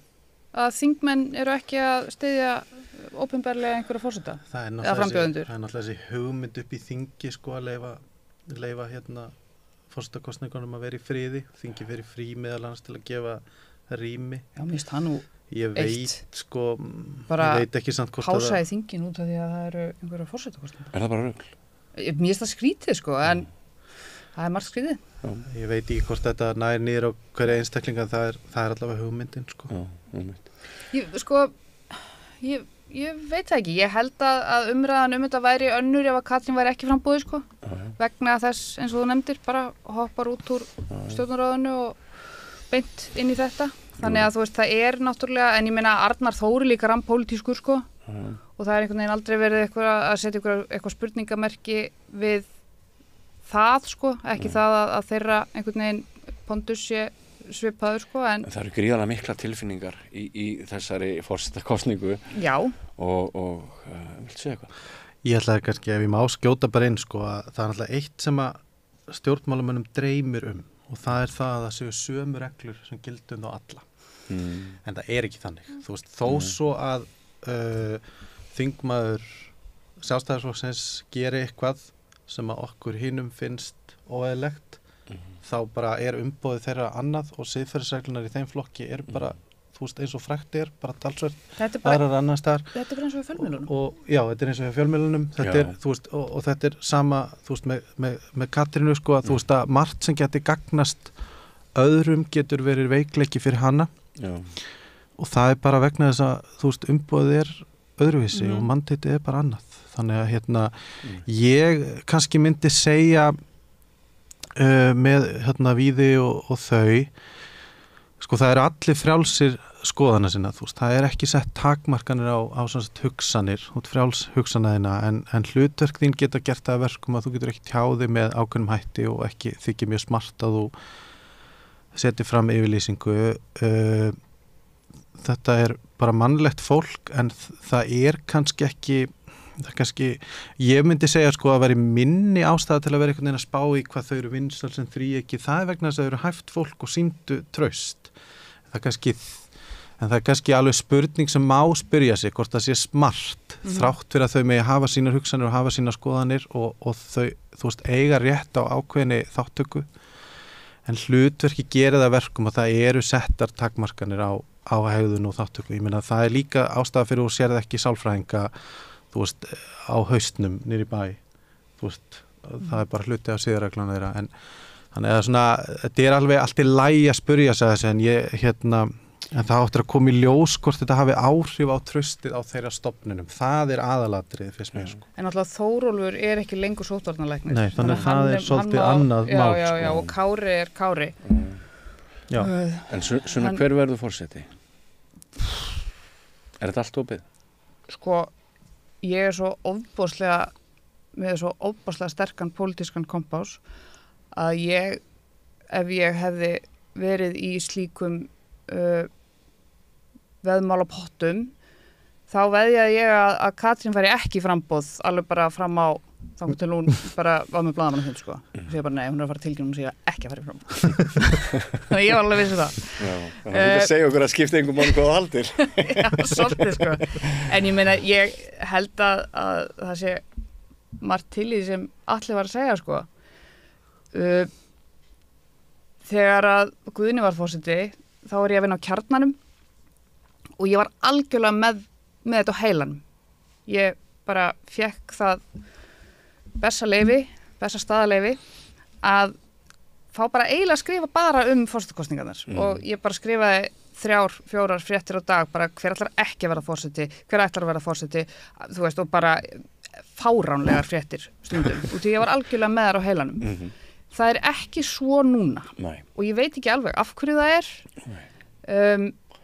mér finnst þetta skemmtilegt. Já, þetta skemmtilegt. Og ég, þú veist, les þegar að koma kannanir og svoleiðis, sko, en það bara, þú veist, við bara lifum í svo skrýtnu umhverfi, í svo skrýtnu samfélagi að og maður heldur einhvern veginn að maður sé svo alltaf með putan á púlsunum hvað fólki finnst, sko. Já. Svo var ég að horfa á kappræðurnar hana daginn og fer svo inn á Facebook eða eitthvað og einhver segir, jæja, hver stóð sér best í kappræðunum? Og ég eitthvað klikka á það og svo les ég og bara, ok, ég skil ekki neitt. Þú veist, það var bara svona eitthvað sem að mér hefði aldrei dottið í hug, sko. Það sem var bara svona einhver ekko-kór bara. Já. Þannig að það svo margt sem getur gerst, en það sem að ég vona innilega gerist ekki að það fari í eitthvað svona eitthvað ljótt. Já, sem það gæti orðið. Það gæti alveg gerst, já. Á lokaspretti. Já. Ég bara vona það innilega að það gerist ekki. Sumir líta þannig á sem það séu miklir hagsmunir undir. Ég er sammála ykkur með það að þetta er skemmtilegt og ef þetta verður þýðingamikið líka þá er það bónus. En þetta er bara eina umræðuefni. Það skiptir ekki máli hvort þú stoppar í staðar, skála á leiðinni norður eða ert á Akureyri eða fer niður í bæ hér eða hvað það er. Það er virkilega svona skemmtilegt í rauninni. Já. Hvað Íslendingar hafa miklar skoðanir og af því við vorum að tala um ástríðu á hann, sko. Það er mjög margir með ástríðu, alveg fram með fingurgóma. Vegna þess að máls. Það er alltaf gott þegar maður finnur eitthvað þjóðmál sem að sameinar Íslendinga í ástríðu þótt við höfum ólíkar skoðanir á því hverju að vera forseti. Já. Algjörlega sko. Já. En já, þetta er einhvern veginn, það rættist úr þessu vegna þess að ég var með einhvern útvarpsþátt þarna fyrir löngu í gamla daga. Þar sem við vorum að ræða þetta og hvernig þetta gæti farið og eitthvað og það var bara, við gætum bara endað hérna með bara einhverja 12 frambjóðendur, sko. Jú. Það gæti bara farið svo. Og svo bara fengum við 12 frambjóðendur og það sem að kannski kemur skemmtilega á óvart eða sem að er svona gott í þessu er að þau eru mörg hver ansi frambærileg, sko. Og fjölbreytt. Já. Má ég aðeins reyndar út af þessu að þetta er svona svolítið típist, ég er ekki að gagna þig svona bara því að myndi mig á þetta, sko. Það er svo típisk umræða að verða að hækka fjölda meðmælenda og annað slíkt, sko. Og við séum bara alltaf með einhverja furðufugla í frambúðu og eitthvað svona, þetta er svona eitt sem að mér veist alltaf svolítið svona að mann þykir nú vænt þáttökulýðræði, sko. Það finnst mér þetta alltaf svolítið erfið umræða, sko. Þú veist, 1500 meðmæli, þetta er samt alveg eitthvað, þú veist, þetta er raun og veru balansin á milli þess að þú getur ekki bara hugsa, já, það sem pólitíkin þarf er maður eins og ég, þú veist að þú þurfir eitthvað aðeins að fjárfesta í því, en svo að það sé ekki þannig að þú veist að þú þurfir endalaust fjármagn í þetta eða annað slíkt. Það sem gerðist náttúrulega núna er að við erum með söfnunina stafrænt, þannig að við höfum upplýsingar það hverjir eru að skoða. Við höfum ekki haft þær áður. Þú veist, það voru kannski miðar í einhvern sjoppum og eitthvað svona, við höfum aldrei yfirsinni yfir þetta. Og eitt af því sem er mjög grátlegt er að, þú veist, heyra fólk alltaf tala um að nú verða að hækka þetta og hækka þetta og hækka þetta. Þegar raunin er svo að Feneyjanefndin hefur til dæmis bent á það að þú veist, að takmarkanir sem krefjast meira en 1% af kjósendum séu orðnar í raun og veru hindrun fyrir nýtt fólk í pólitík og við erum ekkert svo langt frá þessu 1%. Ef við förum upp í 3% eða 3000 þá erum við komin yfir það. Og mér finnst það voru ekkert allir heldur sem náðu. Nei, ég er að segja mér finnst fólk einhvern veginn við getum ekki verið ósátt við það að hafa ekki þú veist ekki nógu gott val í kosningum en á sama tíma verið einhvern veginn reið við þá sem að láta á þetta reyna. Það er bara mjög fallegt prinsip hjá okkur að allir geti búið þessu fram og nú er ég að vinna fyrir flokk sem að er ítrekkað tala niður og láta eins og sé bara gera ekki neitt og viti ekki neitt. Þetta er flokkur. Er það ekki minn flokkur? Já, það nú kannski... Eru þið ekki 2 eitruð epli? Já, ég tek nú ekki undir það að við séum eitruð epli því að við ætlum að koma okkur í ríkisstjórn. En og Píratabyltingin verður mjög jákvæð og græn. En það er ekki það sem ég ætla að segja. Það sem ég ætla að segja er að það bara skiptir svolítið máli að undirgangast ekki snobb. Því að snobb er bara gríðarlegt tól gegn launafólki og gegn jaðarsettu fólki og gegn okkur öllum. Þannig að ég vildi bara segja, þú veist, þessar kosningar eins og aðra fórstikostningar hafa bara enda mjög vel. Jú, við erum með misjafna frambjóðendur, við erum með fólk sem að maður kannski hefur ekki mikla trú á eða skilning á því hvað er að gera þarna. En þú veist, þetta er lýðræðisprinsip, það er allir að geta boðið fram og það er allt til að gera ákveðna kröfu og núverandi krafa, hún er bara ekki verri en svo að við erum með 9 frambjóðendur sem náðu þessu eða eru 12, já, og svo munu ykkur að draga tilbaka jafnvel eða þú veist, þetta er bara non-issue. Það hlaut að fara þannig að þegar við 3 allavega fyrrum blaðamenn hittumst þá færum við að einhver leiti út í þjóðmál líðandi stundar, en kærar þakkir Atli Þór Fanndal fyrir komuna og ræða við okkur hér við rauðaborðið í liðnum Þingið á Samstöðinni, og kærar þakkir til þín Sunna Valgerðardóttir. Það búið að vera mjög gaman fyrir mig að sitja hér með ykkur, og vonandi verður það, og vonandi að hafa áheyrendur og áhorfendur deilt sömu skoðun. Þingið verður þá ekki lengra í dag, en Gunnar Smári Egilsson, ef ég þekki hann rétt, mun bjóða fram ykkur næsta rétt. Hvernig getur við réttlætt að 60% Eflingarfólks eigi erfitt með að ná endum saman? Efling stéttarfélag, barátta fyrir betra lífi.